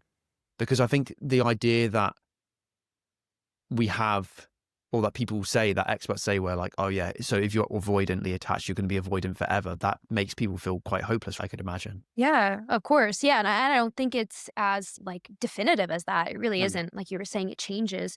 And I think a lot of it is rooted in insecurity, which, like, realistically, everybody has. Mm. You will have some degree of insecurity for your entire life, whether or not you do the self-work or not. But, yeah, I do think that feeling assurance in yourself and giving that assurance to yourself rather than needing it externally is a huge factor. As a previous anxious attachment person, I can say I constantly needed the external validation or the reassurance from my partner when you really don't need that. If you feel secure in a Yeah. relationship and like you can just give yourself that, there shouldn't be any issues or there shouldn't be any anxiety revolving around that. And also, like you were saying about them, though, like they shouldn't be doing things that purposely make you feel Y- anxious and don't communicate what they're doing in that Right. regard as well. And that again comes from maybe an insecurity on their behalf if they are doing those Mhm. things or their childhood or upbringing too. And Right.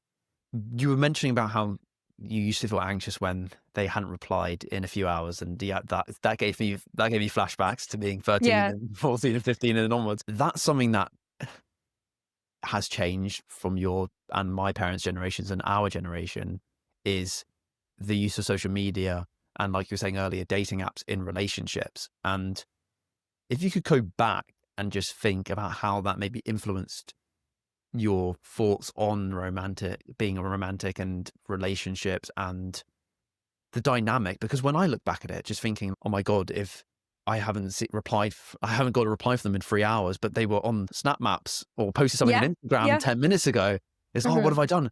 Like that would give me so much anxiety having especially beginning of a relationship, or if you have a crush on someone, having it be mostly online and digital, I found it so anxiety inducing because there was so much Mhm. uncertainty in these unwritten rules about how long it takes for you to reply after you've opened a Right. message, and you can't really tell if they're being sarcastic or blunt or just replying. Do you know, like, so what was it like for Absolutely. you?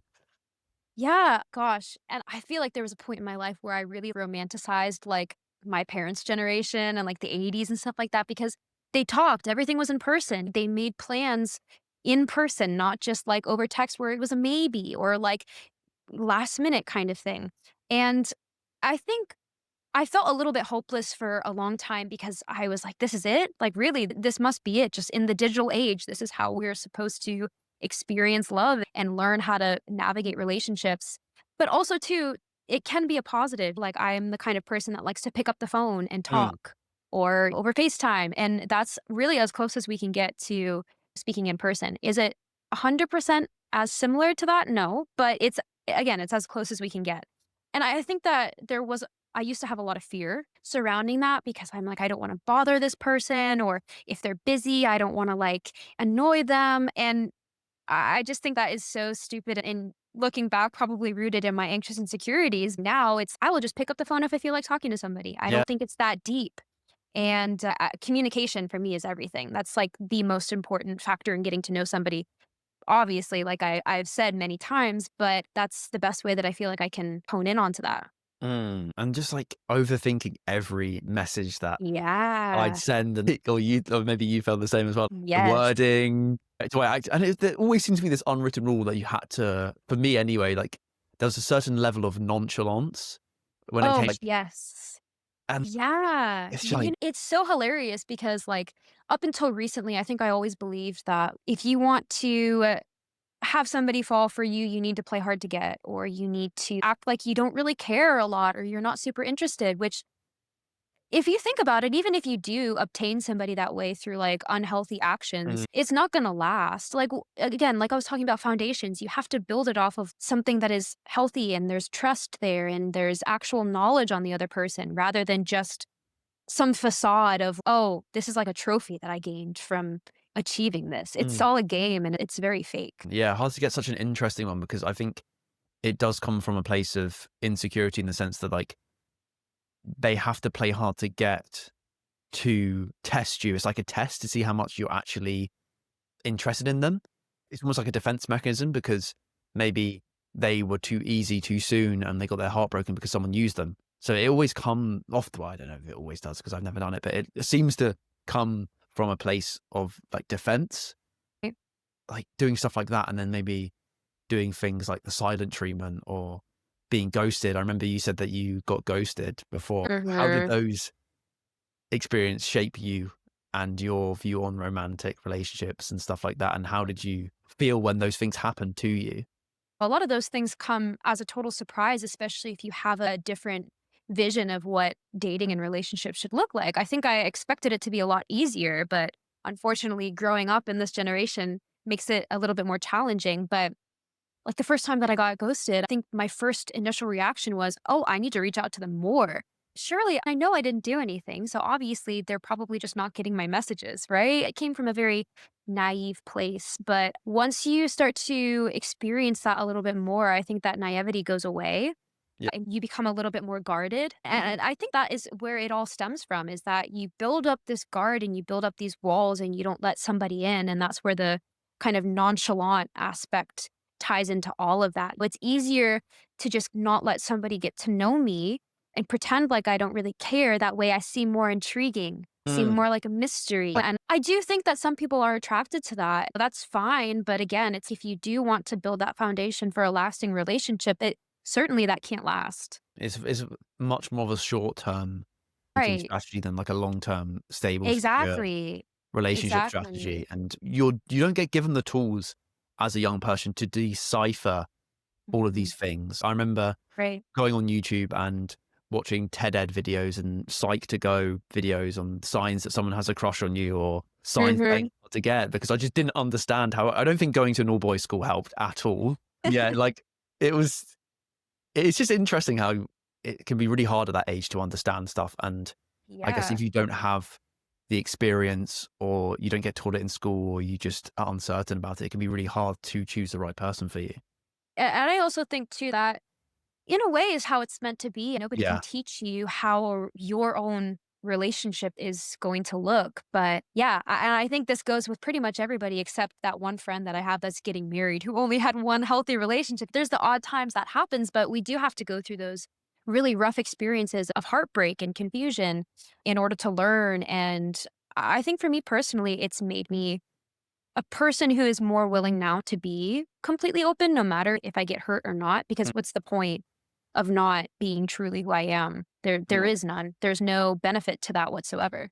Well, why is it so hard though? Why is your friend's case of first love now getting married so rare nowadays? Is it also because of how many options we think we have because of social media? What are the reasons for it being so hard? It seems like it's not just our generation, because there's been songs about it for decades and probably before that and books Right. about it.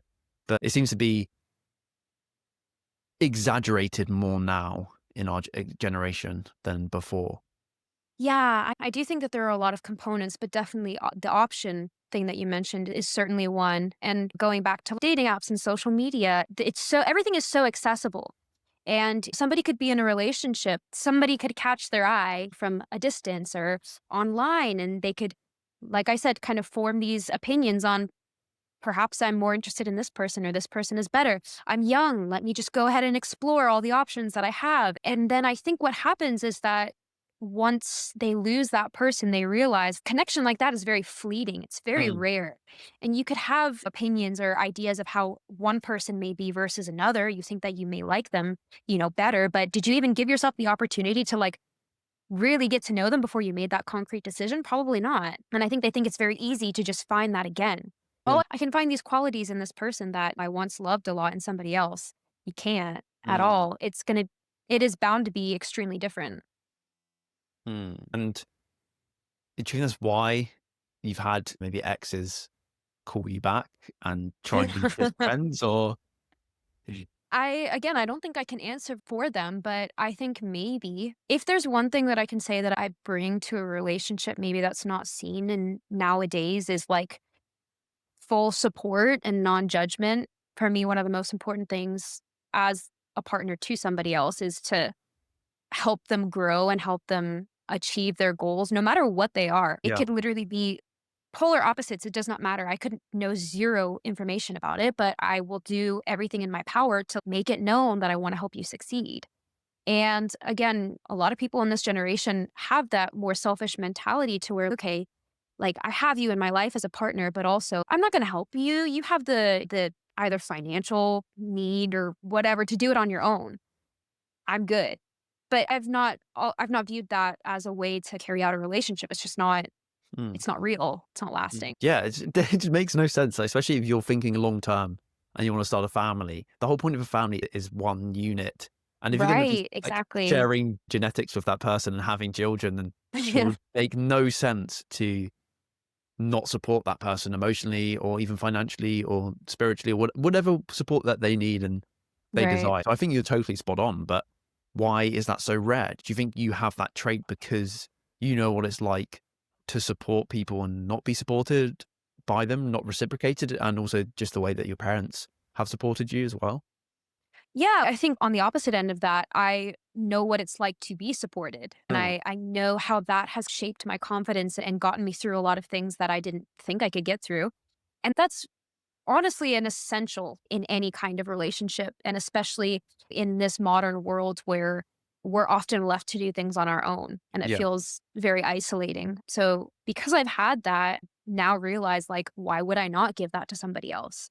That is like the determinator of honestly, success. That's a really big component on how somebody views themselves and how they go forward to pushing towards their goals. Yeah, you can't do it alone. Even if I do, like, naturally, I'm quite introverted and I like to just sit in a box and do group Mhm. work and crack on with it and start things alone without telling anybody and et cetera, et cetera. I'm quite like my mother in that regard. Yeah. I won't say much because she won't want me to, but she's been like writing a book for ages and hasn't told anyone. Yes. Yeah. That's Hasn't, she awesome. won't, I don't think she'll ever release it to anyone, but she like promised herself, like she always wanted to write something. Yeah. But Yeah. didn't tell anyone for ages and told me chapters within after she started doing it. But Wow. it's, you can be like that. You can have that disposition, right?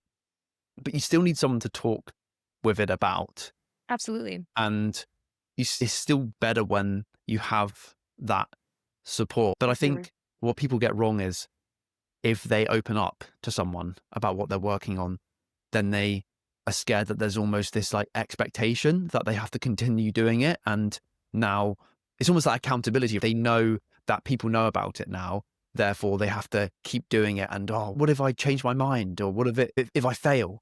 And now people know about it and I'm accountable. That's definitely something Right. I used to struggle with. So I can understand why people do try and do it alone. But I don't think in the long term you can do it alone, especially if you want a long term relationship with someone, because the whole point of having a Right. relationship is not doing life alone. Exactly. Yeah, and besides that too, you wanna be able to share it with somebody. Exactly. If I accomplish something, like, the first thing I'm gonna do is call somebody up and tell someone, whoever it is in my life. I just I'd wanna give back to the people that supported me in that Mm. sense. And again, it's an acknowledgement of I couldn't have done this without you. And I think everybody needs that at some point in their life. Yeah, we're not just in a box of an isolated box Yeah. in our own petri dish, even if it's indirect. My parents still fed me and did support me verbally and financially and physically throughout Mhm. my entire life. Why would you not want to share that with them? But Exactly. is it just the way the world's going in the sense that we're just becoming more and more individualistic and more isolated, etc.? See, that's like a very foreign concept to me because all I have known is sharing it with the people in my life. So I don't think that I could speak for other people, but I'm trying to put myself in somebody's shoes that would maybe feel that way. Sometimes I think a lot of people are very comfortable with their isolation, and it often is easier to go towards things that you want and work hard and all of that stuff without quote unquote distractions. And I think a lot of people view other people as distractions. For example, somebody might prioritize their career over a relationship and that because that is their priority. But again, like it's not that black and white where you can balance both with a healthy understanding of like, how can I make sure that I prioritize both of these things? It truly, I think a lot of people make it seem more difficult than it is, but it's not. It really is not. And though like I might not be in a romantic relationship right now, I'm able to do that with all my other relationships. Mm. I have a day job and then I also have my Substack that I dedicate a lot of time to, my filming when I pick up clients or music videos or whatever. But yet I'm still able to make sure that all of my friends feel cared for and my parents. So I think that it's possible for any situation, really. Mm. And how do you do that practically? Like, how do you balance all of those things together? It's very admirable. I think it really comes with trial and error and with realizing your faults, definitely, because I have done that where I isolated myself from the people that cared about me and who wanted to see me succeed because I thought that maybe that was the right thing. And thinking that they would always be there, which in that case, it's not always that case at all. I think I was lucky enough that they did stay, but that's not realistically how the world works. And I think after that kind of incident where I had it, I think it was like whenever I was in college and I was like, surely I have to dedicate all of my time to studying and nothing else. And it felt really lonely. And I think whenever I accomplished or graduated, whatever I did, it didn't feel as fulfilling as it may have if I dedicated a little bit more time to the people who wanted to see me succeed Mm. in that way. Could it be also like seasonal not like autumn, winter, blah, blah, blah, but like you're in that season of, okay, it's time to crack down for a few months, maybe even 12 months and focus on this one aspect and maybe other things won't be as good. Like I won't be as going to the gym for as many hours as I normally Right. would, or I wouldn't be socializing as much, but being aware of that and also communicating that with the people around you and not obviously not cutting them off completely. Do you think that's also Right. a thing you could do to like maybe what's the word? Periodize Yeah. things. 100%. And quite honestly, that's something that I'm trying to do right now because I know realistically, whenever I do go to PA school, that's going to be 2 years of me buckling down and attending some pretty rigorous lectures and studying all the time. So I have made sure to tell the people that I care about, hey, this is going to be the situation. I want to maximize all the time that we have right now because I love you and because I care about you. But also, things are going to be a little bit different. They're going to look a little bit different, but it doesn't mean that I feel any different about us or our connection. And that'll never change. And I think that I have realized as I've gotten older, the people that I know that are gonna be in my life forever, regardless, like, however much time could pass, 6 months could pass, 2 years could pass, and then whenever we see each other again, nothing changes. Like Mm, we literally saw each other yesterday kind of thing. yeah, no, I think that's a really good, I guess, litmus test to decipher whether someone is going to be in your life for a long time, whether Right. you're truly connected. Because a lot of friendships, maybe in teenagehood and your 20s, it's based on convenience, especially maybe in Mhm. like college, for example, where it's, Right. oh, yeah, no, of course I'm best friends with that guy. We go out every weekend together, like drinking buddies as a prime example of that. Of But then there'll course. be that one friend that you've known since that you were 3 years old, where you haven't seen each other in a year, and then you just hang out for the first time in ages and you just talk like nothing's changed, or you just sit there comfortable and don't have to fill in the silence. I think that's the sign of a true relationship with someone. Yeah, absolutely. I agree for sure. Yeah. And I think also too, a relationship is not defined by anything really, like how close you are to somebody. Like the closest person in my life right now, I've only known for a year and a half, versus I have other friends who I've known my entire life, and I don't have that level of closeness. Does it mean that I care anymore about them, or there's some different level of love for them? Absolutely not. But I think sometimes it happens that way. And it doesn't differentiate your friends from one another. It just, I don't know. You relate to some people more than others, and you have that inkling on who's going to be around for forever. And that's Mm. pretty much it. How do you know when to cut off a friend or a person in your life? And what does it take for that to happen for you in terms of Yeah. the context? Oh, I've actually had to do that quite a bit, not recently, but just whenever I was younger and in college. And I think it is very similar to romantic relationships whenever you get that gut feeling or that inclination that something is wrong. I think that friendship differs from romantic relationships in the sense of with friends, I think that you have the flexibility to maybe F up a little bit and make those mistakes, but also know at the same time this isn't against each other or anything like that. And I think it all depends on communication, really. If you're able to have a mature conversation about it and get past it, like that's a ride or die. But if somebody shuts down or somebody doesn't want to talk about it or they avoid it or whatever, it's probably not the best idea to be friends with that person. I'm trying to think back to an experience where I had to cut somebody off. Oh, and on the opposite spectrum, I think that codependent friendships are Mm, another conversation where, and especially with friends and like a romantic relationship, it should be something that adds value to your life, not that you need or you depend on their approval or anything like that. And I think that the moment that it starts to feel like, God, I can't live without that person, maybe it's time to reassess. And how many times has that happened for you platonically? I wanna say twice, maybe? The big ones that I can think of. There's of course, friends that you just naturally grow away from just because that's life.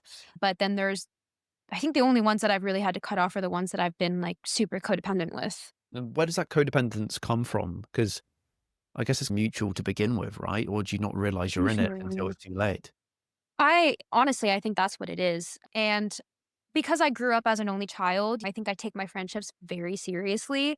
And I value my friends a lot. I wanna make sure that they feel like they're loved, and I do get very close to people. I get attached to people, I'd like to say now in a healthy manner, but in the past, I think that kind of having that similar validation as to what you'd want from a romantic partner to fix your insecurities or whatever, I had that a lot with friends, and I wanted to be accepted, especially, like, coming out of a period in my life where I wasn't very social. Trying to navigate that and how friendships should look was a learning process for sure.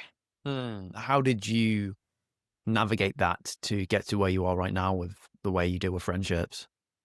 Yeah, I think having a well-versed group of friends in that everybody is very different and every friendship that I have brings something different to the table. Like my relationships with my friends all look very different. And I think that is super important because not only does it make me like a well-rounded person, but like in the future, I'm able to form bonds and relationships with anybody. It won't be difficult per se. And in the past, I think I latched on to maybe only a very specific few people, or the minute that I found somebody that I could be close with, they were my only friend. And I think that can honestly sometimes lead to pretty unhealthy behaviors or like jealousy or certain negative emotions that stem from that codependency.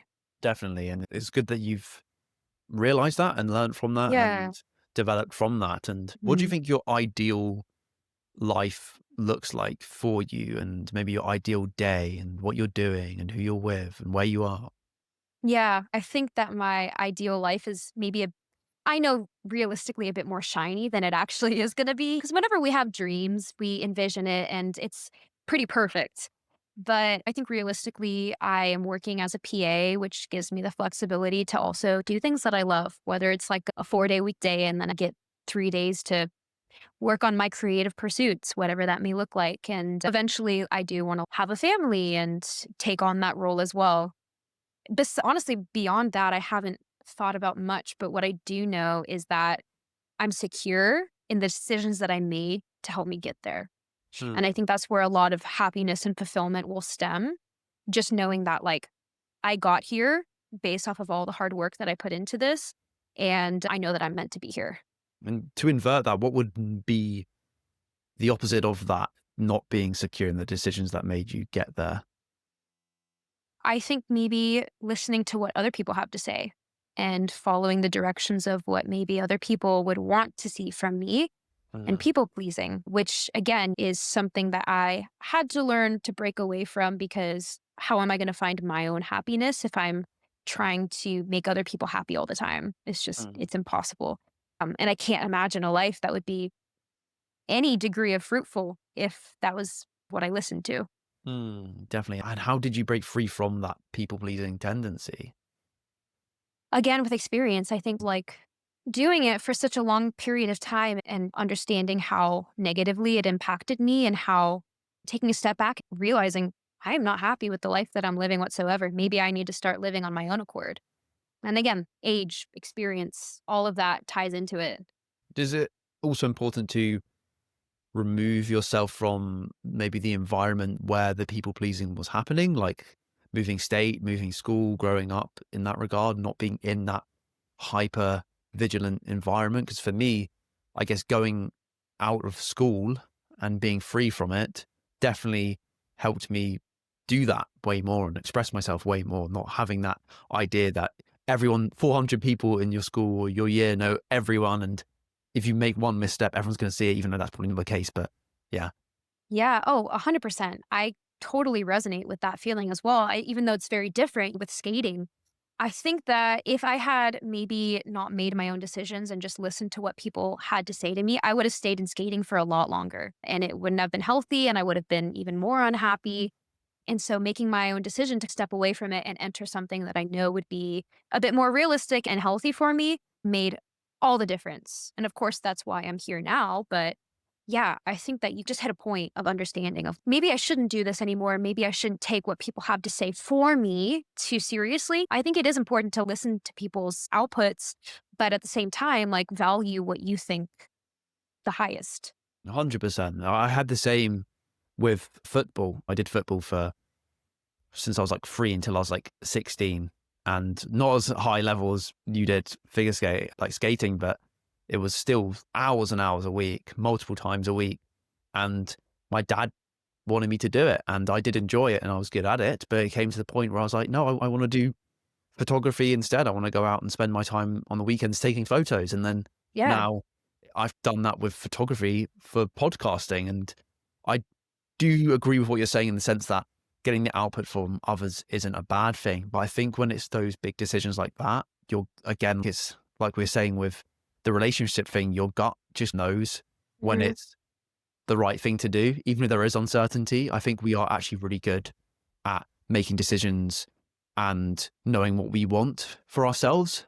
But we almost stop ourselves from doing it, or we are in denial, or we put it off Right. ages and then also get influenced by the opinions of others as well if we're not mature and experienced enough to understand that if we listen to our gut, we'll probably be making the right decision.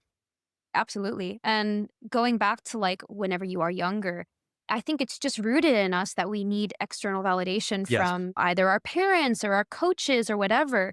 And there's a sort of independence that comes with aging where you feel a little bit rebellious. You want to break away from that and do everything in your power to maybe go the opposite way and displease people. And I think that's necessary to find that middle ground of like, all right, I can understand where people are coming from, but also at the end of the day, I need to do what I need to Mm. do because And not to get like overly deep or anything like that, but something that I've been thinking about a lot is that truly we only have one life. Yes. And as long as it may seem and as much time as you think you might have, it's relatively short.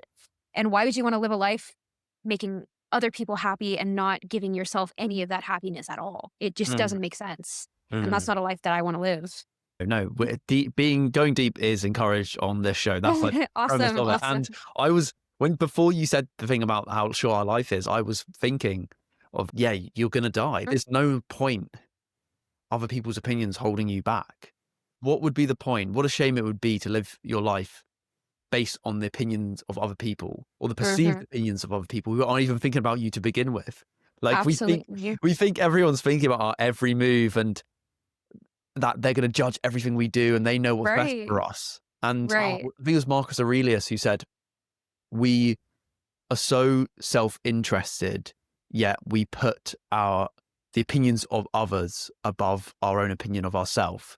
And Hmm. really resonated because it's like, yeah, we do obviously, we're the navigator of our lives. So we're going to be thinking a lot about of ourselves, but then for some reason we are in denial about how we should be doing something. And then we Right. ask other people. They're basing their opinions off what worked for them if they're older than us or what they think is right, what they think you should do. But 9 times out of 10, it does not align with what you want to do. Absolutely. Yeah. And also, too, I think a lot of people have fear that they'll lose people if they Mm, don't conform to what they want for them. And I'm sure that there are some cases that's true. I think back to, I'm sure my parents had an idea of what they wanted me to grow up and do. I can confidently say that everything that I'm doing is pretty opposite from what maybe they would have wanted for me. But at the same time, like, they acknowledge that I'm happy. They acknowledge that I'm still going down a path that's going to make me successful. And success, I think, is just defined so differently by everybody, mm, and differently by generations, yeah. especially like I think that the one reason why I do living in this generation is because we are a little bit more open to just doing what we want Yeah. and what makes us happy instead of having more of that traditional viewpoint of, oh, you have to work a 9 to 5 office job and Mm, that's your life, all of that. destiny. Yes, exactly. Yeah. That's that is like probably the worst thing I could picture. Yeah. Yeah. Yeah. No, honestly, that like a big driving force for me is that exact Mhm. scenario. And I've always had that Mhm. as a kid. Like I've always been, what's the feeling? When it's Sunday, I don't know, you probably didn't get this because you were just skating every day.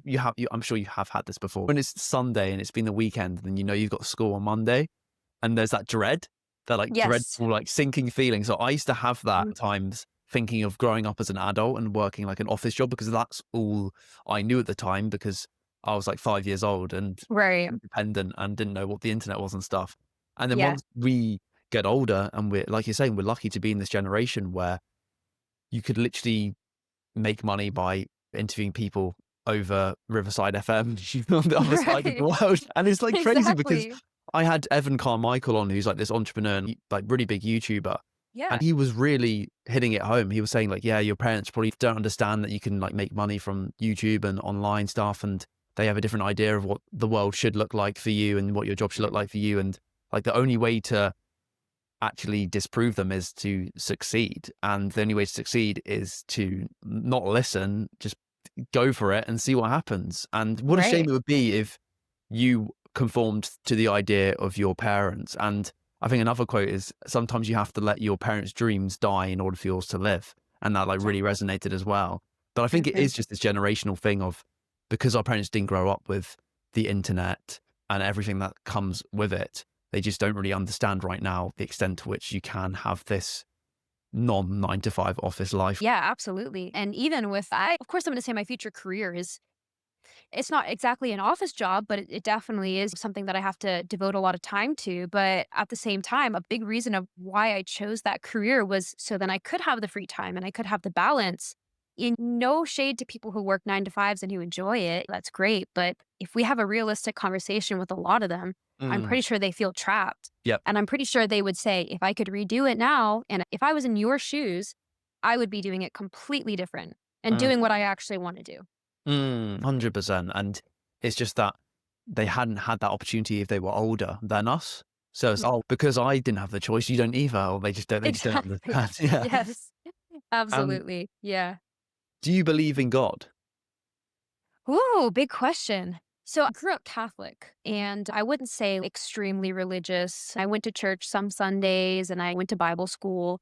And I think I had a period in my life where I had the freedom of going to college and not really having like my parents' opinions or whatever. And I lost whatever faith I had left and went the complete opposite spectrum and was pretty atheist. And I think that was all rooted in like negativity, to be honest with you. And as I grew into myself and was able to think the way that I wanted to think without outside perspectives, I became a little bit more like agnostic or like spiritual per se. I think that there is something that is Mhm. driving the world. And I definitely believe in energy more than anything. But I wouldn't say that I'm like a religious person. And I'm not sure if God is like one concrete concept to me rather than just like the entire world. That's something that I feel like is like very exploratory for many people, and it just changes over time, which I Mm. think is great. I think that kind of like allowing your thoughts to change and your opinions on that to, I guess, not be altered per se, but you can understand other perspectives and maybe believe in more than just that is like super important. Yeah. And was it ever nihilism when you were in that atheist era? I don't think that I would go as far to say nihilism, but I definitely think that there was a lot of apathy that played into my belief. And I think just because if you're angry at the world or you've had experiences that kind of are like, I don't believe in anything. It's just, and I strongly believe in that you should let people believe in whatever they want to, whatever brings them comfort. That is, we live in a world where that should be encouraged. But at the same time, I truly think that the only reason why I went down that road of atheism was just from an aspect of apathy and not, and being so negative towards other people's viewpoints. And I guess being a little bit selfish too. But where did that apathy and selfishness come from? Why did it happen then and there? I think it was the group of people that I was around. And even if you say at 20 or 21 that you weren't influenced by other people or whatever they're saying, you are to some degree. I think that the saying that the five people who you're closest with to in your circle, that's like a Yeah. good representation of who you are. And yeah, much like romantic relationships and dating, it was the same with friends. And I think that maybe I wasn't around the best people to be influenced by, and now somebody could think the same. But if they're a good friend to me and they aren't like really influencing the way that I think, that doesn't change my degree of friendship with them. But I know now that I'm a little bit more stable in my opinions and my beliefs that it wouldn't be like altered by an outside influence. Yeah, no, definitely. And how often do you think about death? And how does that play in your life? Does it navigate you Mm. in any way? Yeah, I think everybody goes through this where at some point in your life, for me, it was 20 and it was during COVID lockdown, where I was sitting in my bed just watching TV. And for some reason, the thought of it just hit me where I was like, oh my gosh, I'm going to die one day. All of this is going to be non existent and it's just done. And that scared me for a really long time. And I think also oddly held me back from a lot. But coincidentally, because it held me back from a lot, then I had to pull myself out of that and be like, okay, I need to start living the way that I want to start living. And I think as you start to just switch to that mindset of like gratitude, like we were talking about earlier, gratitude for the life that we do have, and also the acceptance of eventually dying. You start to live life on your own accord, and then you start to not think about death so deeply. It's not a lonely thing. It happens to everybody, and it's just a point in your life that you eventually will have to hit. And I think also coming from a more scientific background, it's a privilege that we get. At some point, we do get to live, and that's just evidence of everything that we did do on this earth. I think, if anything, I had more fear surrounded around like my existence being forgotten. And I, again, also wrote a Substack piece on this on how instead of thinking so deeply into dying, rather I should think about the impact that I can leave on this earth Mm. before I do go.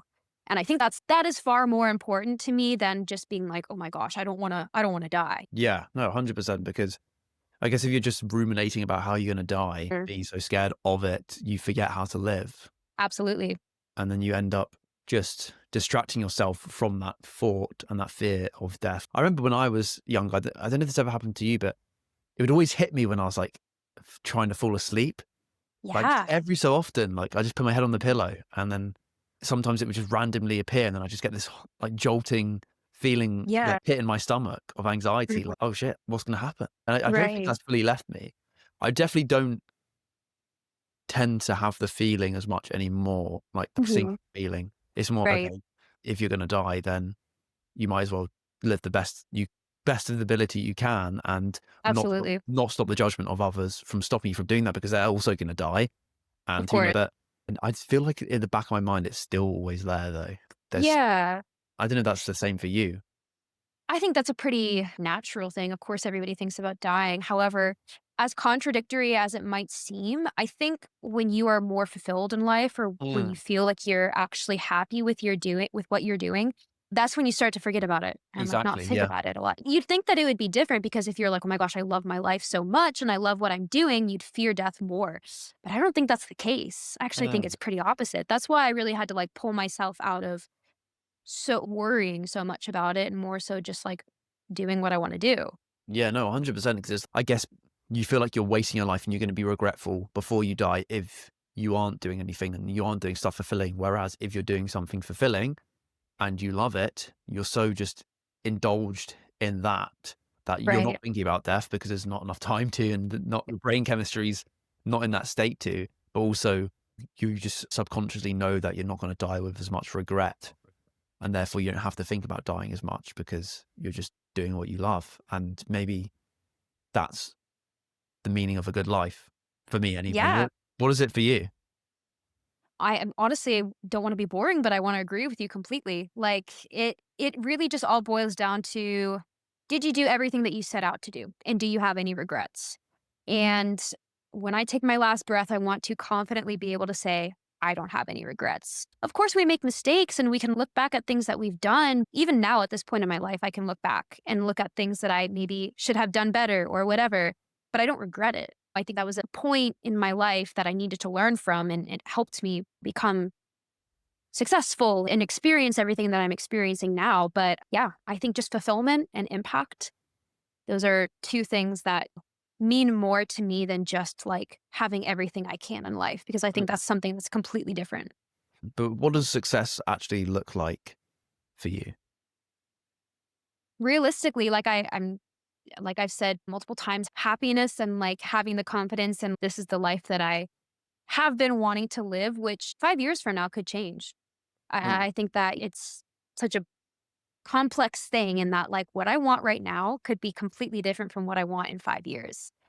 I just have to, like, follow that and not let the outside external factors affect, like, how I live my future. But yeah, I would say happiness, fulfillment, and impact, which I didn't really talk too much about, but there's a quote that goes along the lines of you plant seeds that grow for the future generations, and in a way that kind of leads a legacy. It leaves a legacy behind for you after you're gone, and that would bring me more happiness than anything, I think. Mm. And what would that look like for you, that impact? I think specifically, like, working in the medical field, because I've acknowledged that so much needs to change now. Even if I can be, like, the best provider that I can be and make people feel secure in that, like, who they're coming to is a good provider, they're going to get proper treatment, and they're not gonna be ridiculed or looked at with apathy. That is enough of an impact that I could make, and I think that's why I want specifically to go into that career, because I know that I can make an impact in that sense.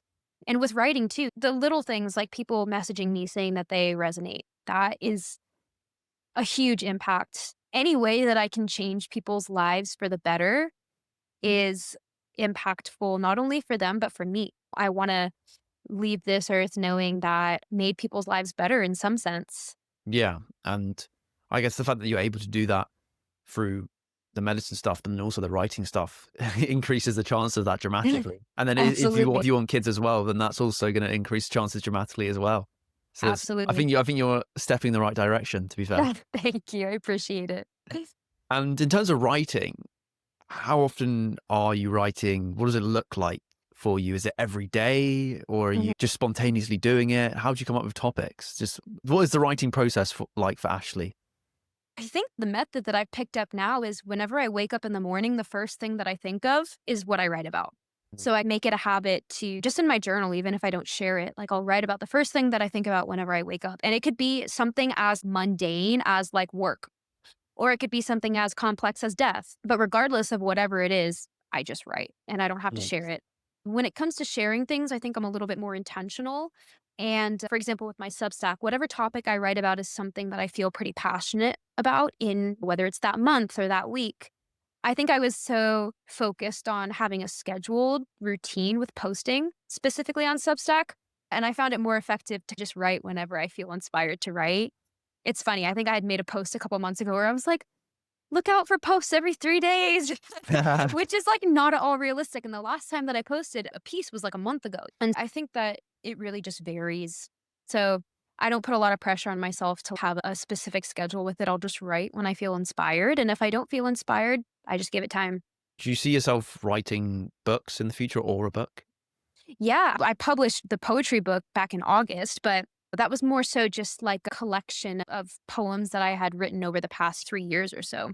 But I think that was a stepping stone to make me think about what are the future possibilities for this? Is it like a book 2 with a collection of poems I've written since then, or is it a short story? I'm, like, so extremely open to it. I think it's just more so, like, I need to find something that I feel super passionate to write about, something that is book worthy per se. Yeah. And are you one of those writers who hates writing but loves having written, or do you just love the whole process? I love the whole process. Yeah. Even whenever I was publishing my book, like, a lot of people would say editing is, like, grueling and trying to build a manuscript, but I don't know, it's a tangible representation of all of my hard work and my soul, what I'm bearing. So, I didn't really view that as, like, a grueling thing. Mm, Yeah, I liked the whole process. I think it's just really beautiful to put everything together, even if it's, like, the more boring moments of it. definitely. And what's one question you wished people asked you but never have? Oh my gosh. I feel like this is something that people would ask a little bit more, but it's only been like a few select people in my life. But what the core inspiration for my writing is. And I think because my answer is so drawn out and like complex, it's not just a specific single thing. Like I love to talk about it. And Tell so me the about first it. time, oh, yes, absolutely. I think what inspires me most to write is like a self-reflection, from a self-reflecting aspect. A lot of things that I tend to like be uncomfortable with, I like to write about the most. That's good. And then it becomes a little bit more of a comfortable topic for me, especially with skating. I didn't talk about it for years and years. And I think I sat down one day and initially I had made a little short film about my experience as a skater, and that was really the first time that I had talked about it, and, afterwards, I was like, "Wait, this actually is not that bad, like, this is not like this horrible thing that happened to me, it's actually really beautiful and special." And even with topics like how we were talking about earlier with death, I wrote about a piece about making an impact before you die, and a lot of people would think that's pretty morbid or very deep to get into, but now I love it. I love talking about it, and it doesn't really bring me any sense of uncomfortability at all. Yeah. Yeah, no, that's really good. And I get again, it's just like the process of becoming yourself in a way, like maturing and being comfortable with our thoughts and sharing them to the world. And when you first do it, it's hard to tell if people are going to connect with it and whether they're going to judge Right. you for it. But from what you've been saying and the support you've been getting, rightly, it seems like people are really connecting with what you're doing. Do you Sure. think that will always be the case? Do you think the reason you write will always stay the same, or do you think it will evolve with you? I think that the core purpose of it will always be the same, but it certainly there will be evolution. And I can say confidently that there has been since the beginning of my writing, because I can remember the first poem that I ever wrote was because a friend said something mean to me and I was sad about it. So I just wrote in my journal a little poem about how I felt. And I think that it evolved from seeking that therapy in that sense of release to wanting people to resonate with my work. And it's a combination of both, really. Writing from a more personal way to writing for other people. I think both are necessary and that's how it'll always be. But regardless, like I could post my next Substack piece and it could get one and it wouldn't make a difference in how I write. Mm. That's just who I am. That's how I'll always write. I'll write about what I want to write about at the end of the day. But numbers and money have never, ever been a factor in writing for me. And I don't think it ever will be. Yeah, that's good because it means you're probably going to stick with it for as long as possible because Mhm. it comes from a intrinsic place rather than an extrinsic place. Absolutely. And I think that all boils down to if you do what you love, it's not a big issue. You just keep doing it no matter what kind of hardships you experience from it. 100%. And is there a piece of advice that has stuck with you? Maybe a mantra or a quote from someone or a book or from your parents that you've always followed? My mom actually has shaped, I think, who I am in a big way. And a lot of times I think that I'm like a carbon copy of her, but she's always told me since I was little to always put yourself first, but never be selfish. And again, in this day and age, I think that's so important Yeah. because to be a good person, I think extends past just kindness and consideration. It's also realizing that you are your own entity. You have your own health, you have your own issues, your own dreams, Mm. and you'll always come first. That'll always come first. And especially going into the medical field and eventually reaching my dream of becoming that, I have to take care of myself first before I can take care of other people. So, whatever adjective that may be, I guess, like being considerate, I guess, would be being the kind of person who is not selfish, but also considers themselves too.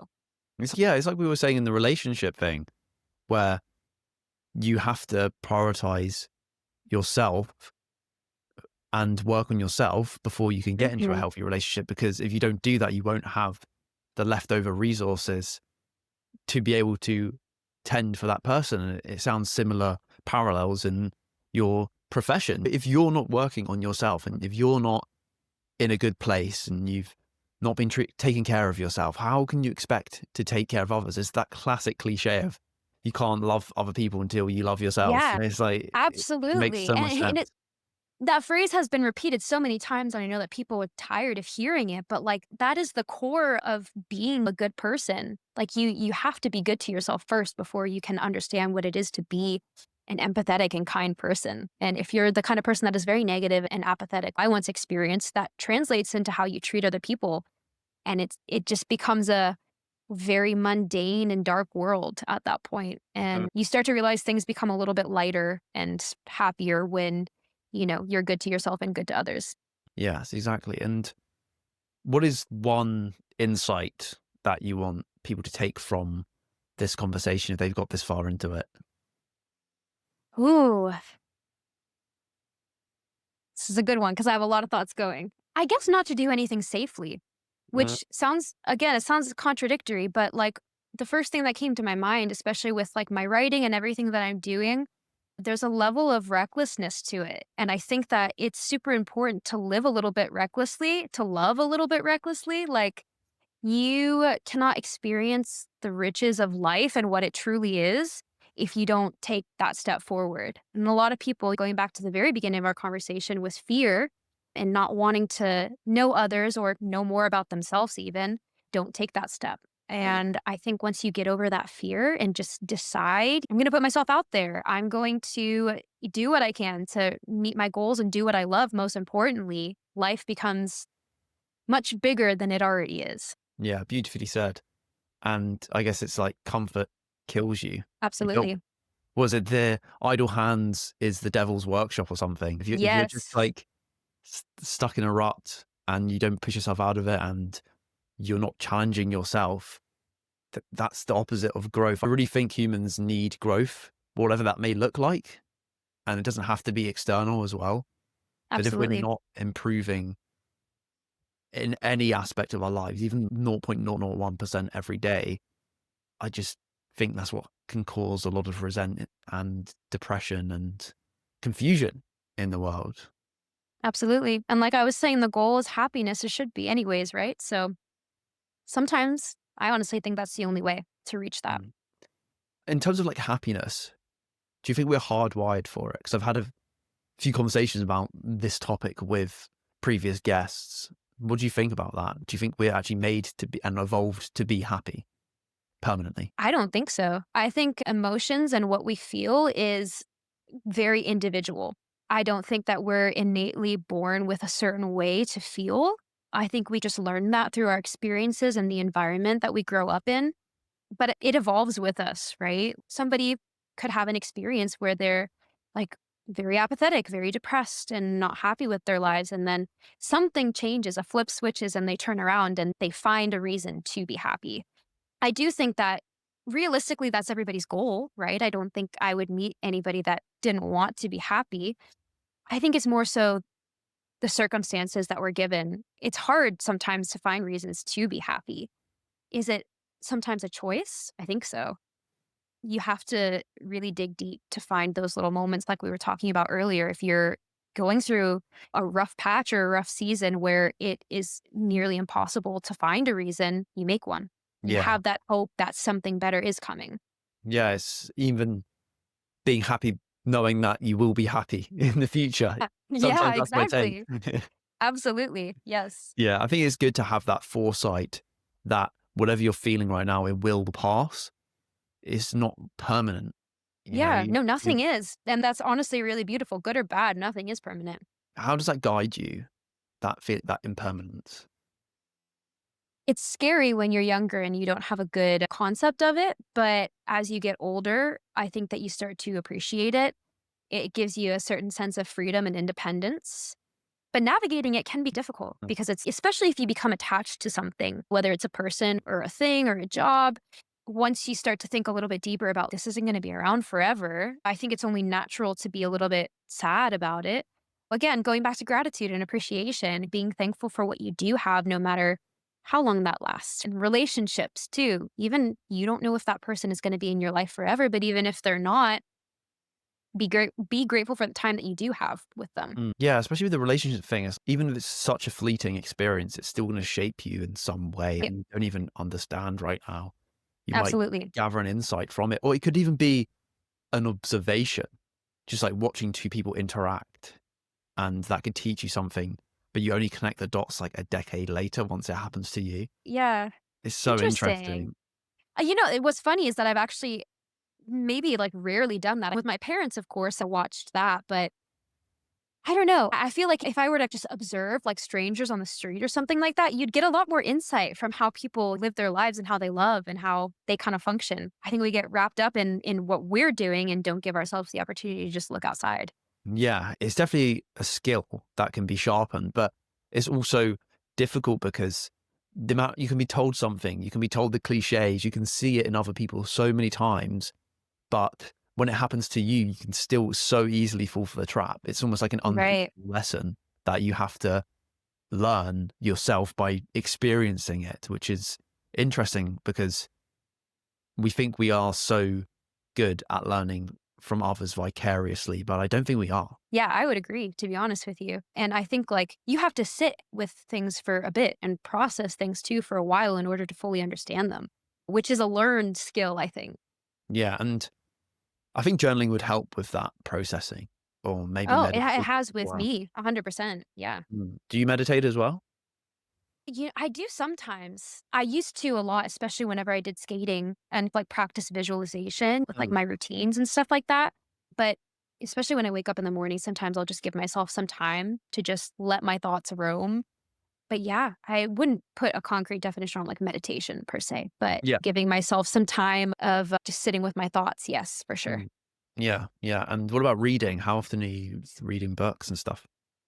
I used to be such a bookworm, especially like whenever I was a kid. Oh, I was reading all the classics. And I honestly, I think that's what set me up to be, I guess I'd like to say I'm a good writer. I don't want to sound like You're a good writer. too Yeah, much yeah. like that. Thank you. But I actually think I need to be reading more. I'm looking over at my shelf of books, but they're all unread. I need to get back into it. But specifically with Substack, what I've been liking to do is just scroll through my feed and read other people's posts. Mm. You'd be surprised by what insight you will get from just reading a 2-minute post, and it changes your view on life. I actually recently just read this one post. I wish I remembered the author's name because I want to give them a shout out, but it was a piece about intimacy and how its definition has been lost in this day and age.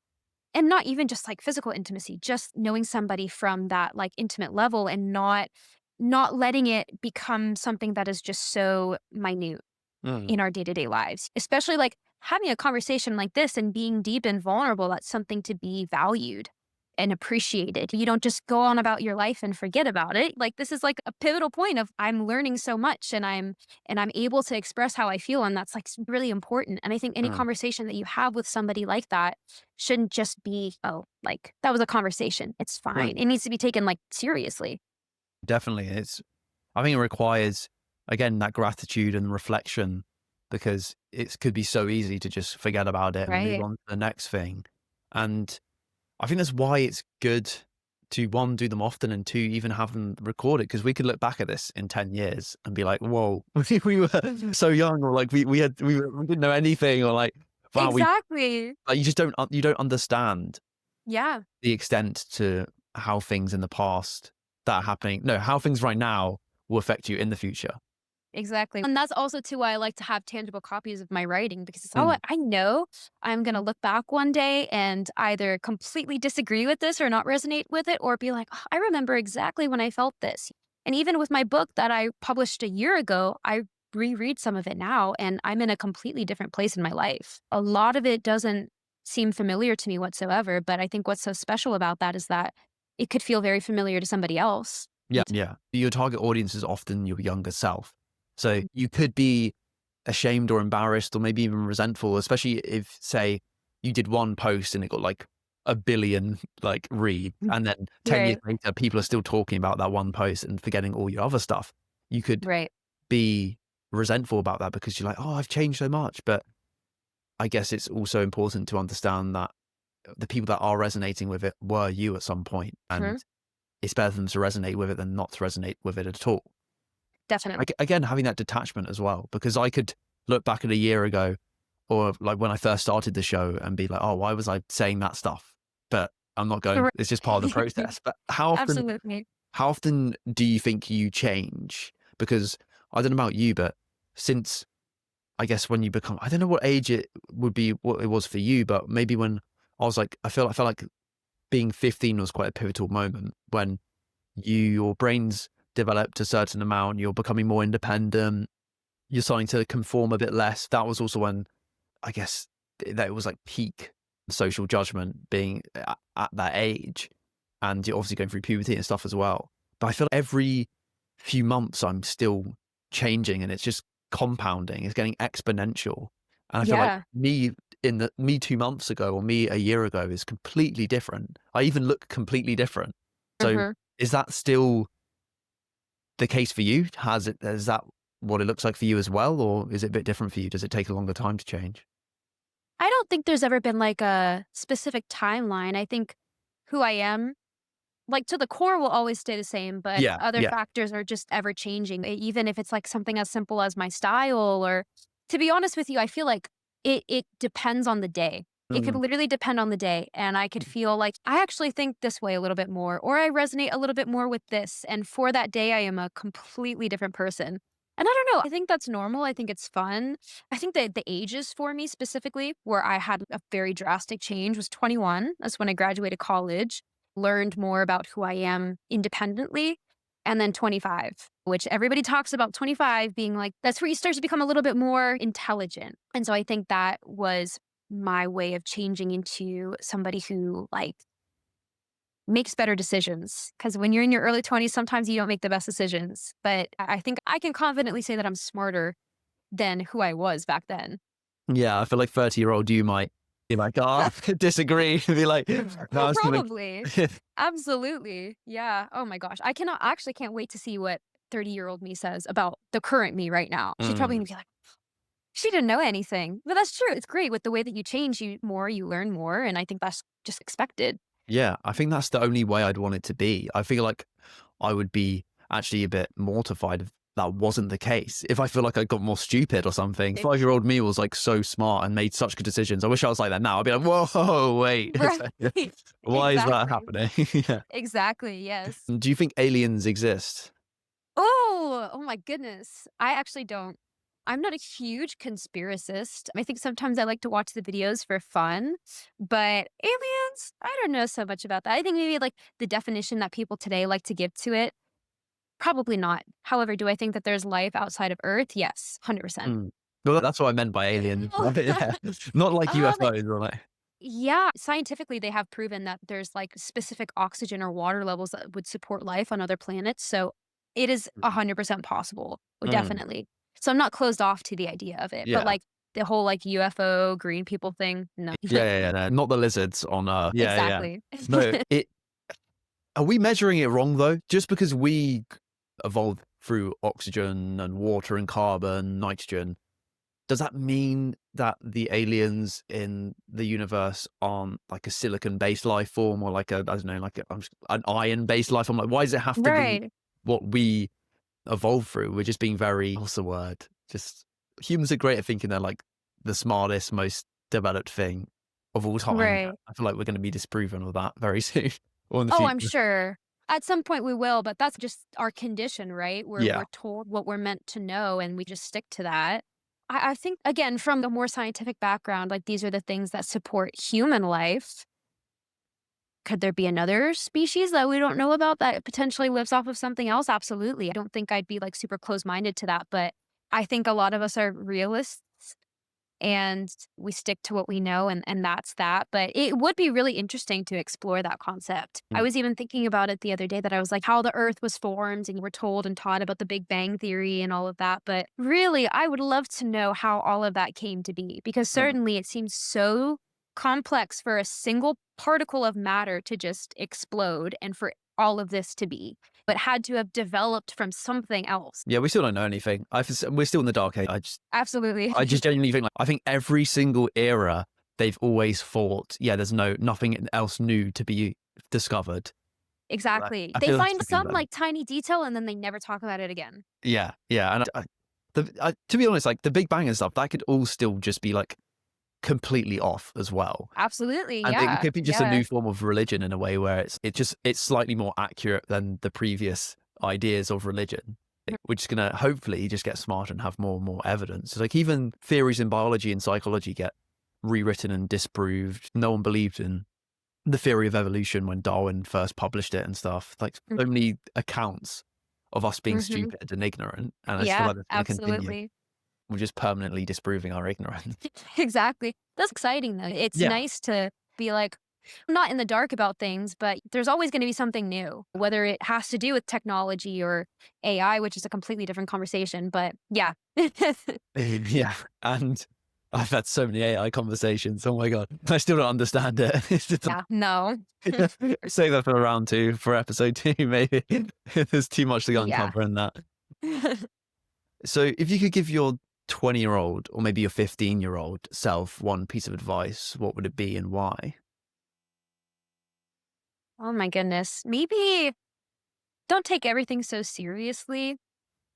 I think whenever I was younger, I, like, lived under the notion that everything that I did amounted to who I'm gonna become, and in a way, sure, that's true, but I think that it aligned with that whole concept of perfectionism and needing Yeah. to do everything that is rooted in perfection, and it's just not that's so unrealistic for how life is. I think that, like, all of your moments, good and bad, are gonna eventually add up to who you are, but it could literally be something as simple as, like, getting a B on a quiz or even worse, failing a quiz, like, in the grand scheme of things, it's not that serious, it's not gonna derail your entire life. Those are all such minute things in the grand scheme of things, like, there's bigger fish to fry. It's never that deep. And if your 15 or 20-year-old self could see you now, do you think they'd be proud of who you are?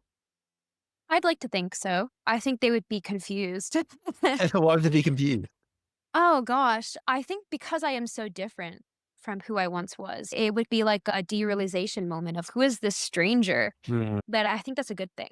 I yeah. think if I had the opportunity to, like, look back and have a conversation with myself, I think I would say, "This is how it's supposed to be, okay? Don't worry. I know I'm giving unk right now," as the kids would say, but you grow up and it's a very beautiful journey. Yeah, no, I feel I'd probably say similar things and actually feel the same. Yeah. Yeah. But that's, yeah, we were saying about 5 minutes ago, that's, I think, how it should be. Yeah, exactly. Ashlee Raymond, ladies and gentlemen, thank you for coming on the show. Thank I you. really Thank you appreciate for it. having me. Yeah, this was a great conversation, honestly. I learned so much also from talking to you, so I just wanna extend the appreciation to you as well. Thank you so much. No, I've learned plenty of more. Your insights, amazing. Your writing's amazing. Where can people go if Thank they want to you. find out your work? My Substack is Ashley Writes, and it is with two E's, not an EY. My book is called Deep Dive by Ashlee Raymond on Amazon. And if you have any questions, feel free to DM me on Substack if you want to talk. I am always open to having deep conversations, clearly. Awesome. I'll leave the stuff in the notes for everyone to check out. Everyone go check that out now. You won't regret it. Thank you for Perfect. coming on the show, Ashley. Really appreciate it. Thank you so much.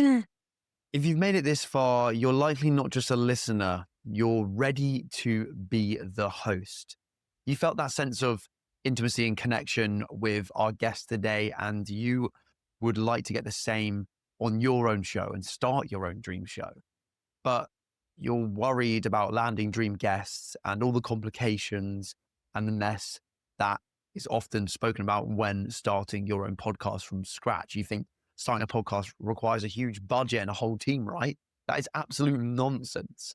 My pro remote podcast blueprint is the ultimate key to skipping the outdated advice and building a high quality, high impact show, even for under $100. It provides the proven strategies and AI templates that I use to this day that you will be able to use to reclaim your time and creative control. And this is a strictly limited opportunity. Don't dilly-dally because there's limited spaces. We've already got one student, Rob, who's joined. That means there's only a couple more spaces to get the Pro Remote Podcast Blueprint course half price. And you need to act very fast because this is a limited offer and you're very early. So if you want to get the early bird discount like Rob has and get the results by watching the course that goes through the exact step-by-step blueprint that I use to this day to create these episodes that you've just watched and get to the success and become Europe's fastest growing under 21 podcaster, and also join live weekly calls with me and use the AI templates and email templates that I use every single day to get the results and just get all my secrets without getting any of the mistakes and failures that I've made, then top link in the description is for you. And if you're ready to launch your own show and get personalized one-to-one help from me and copy my blueprint, which no other podcaster has shared, then I'll see you there. I'm rooting for you. Goodbye. Hope you enjoyed the episode too.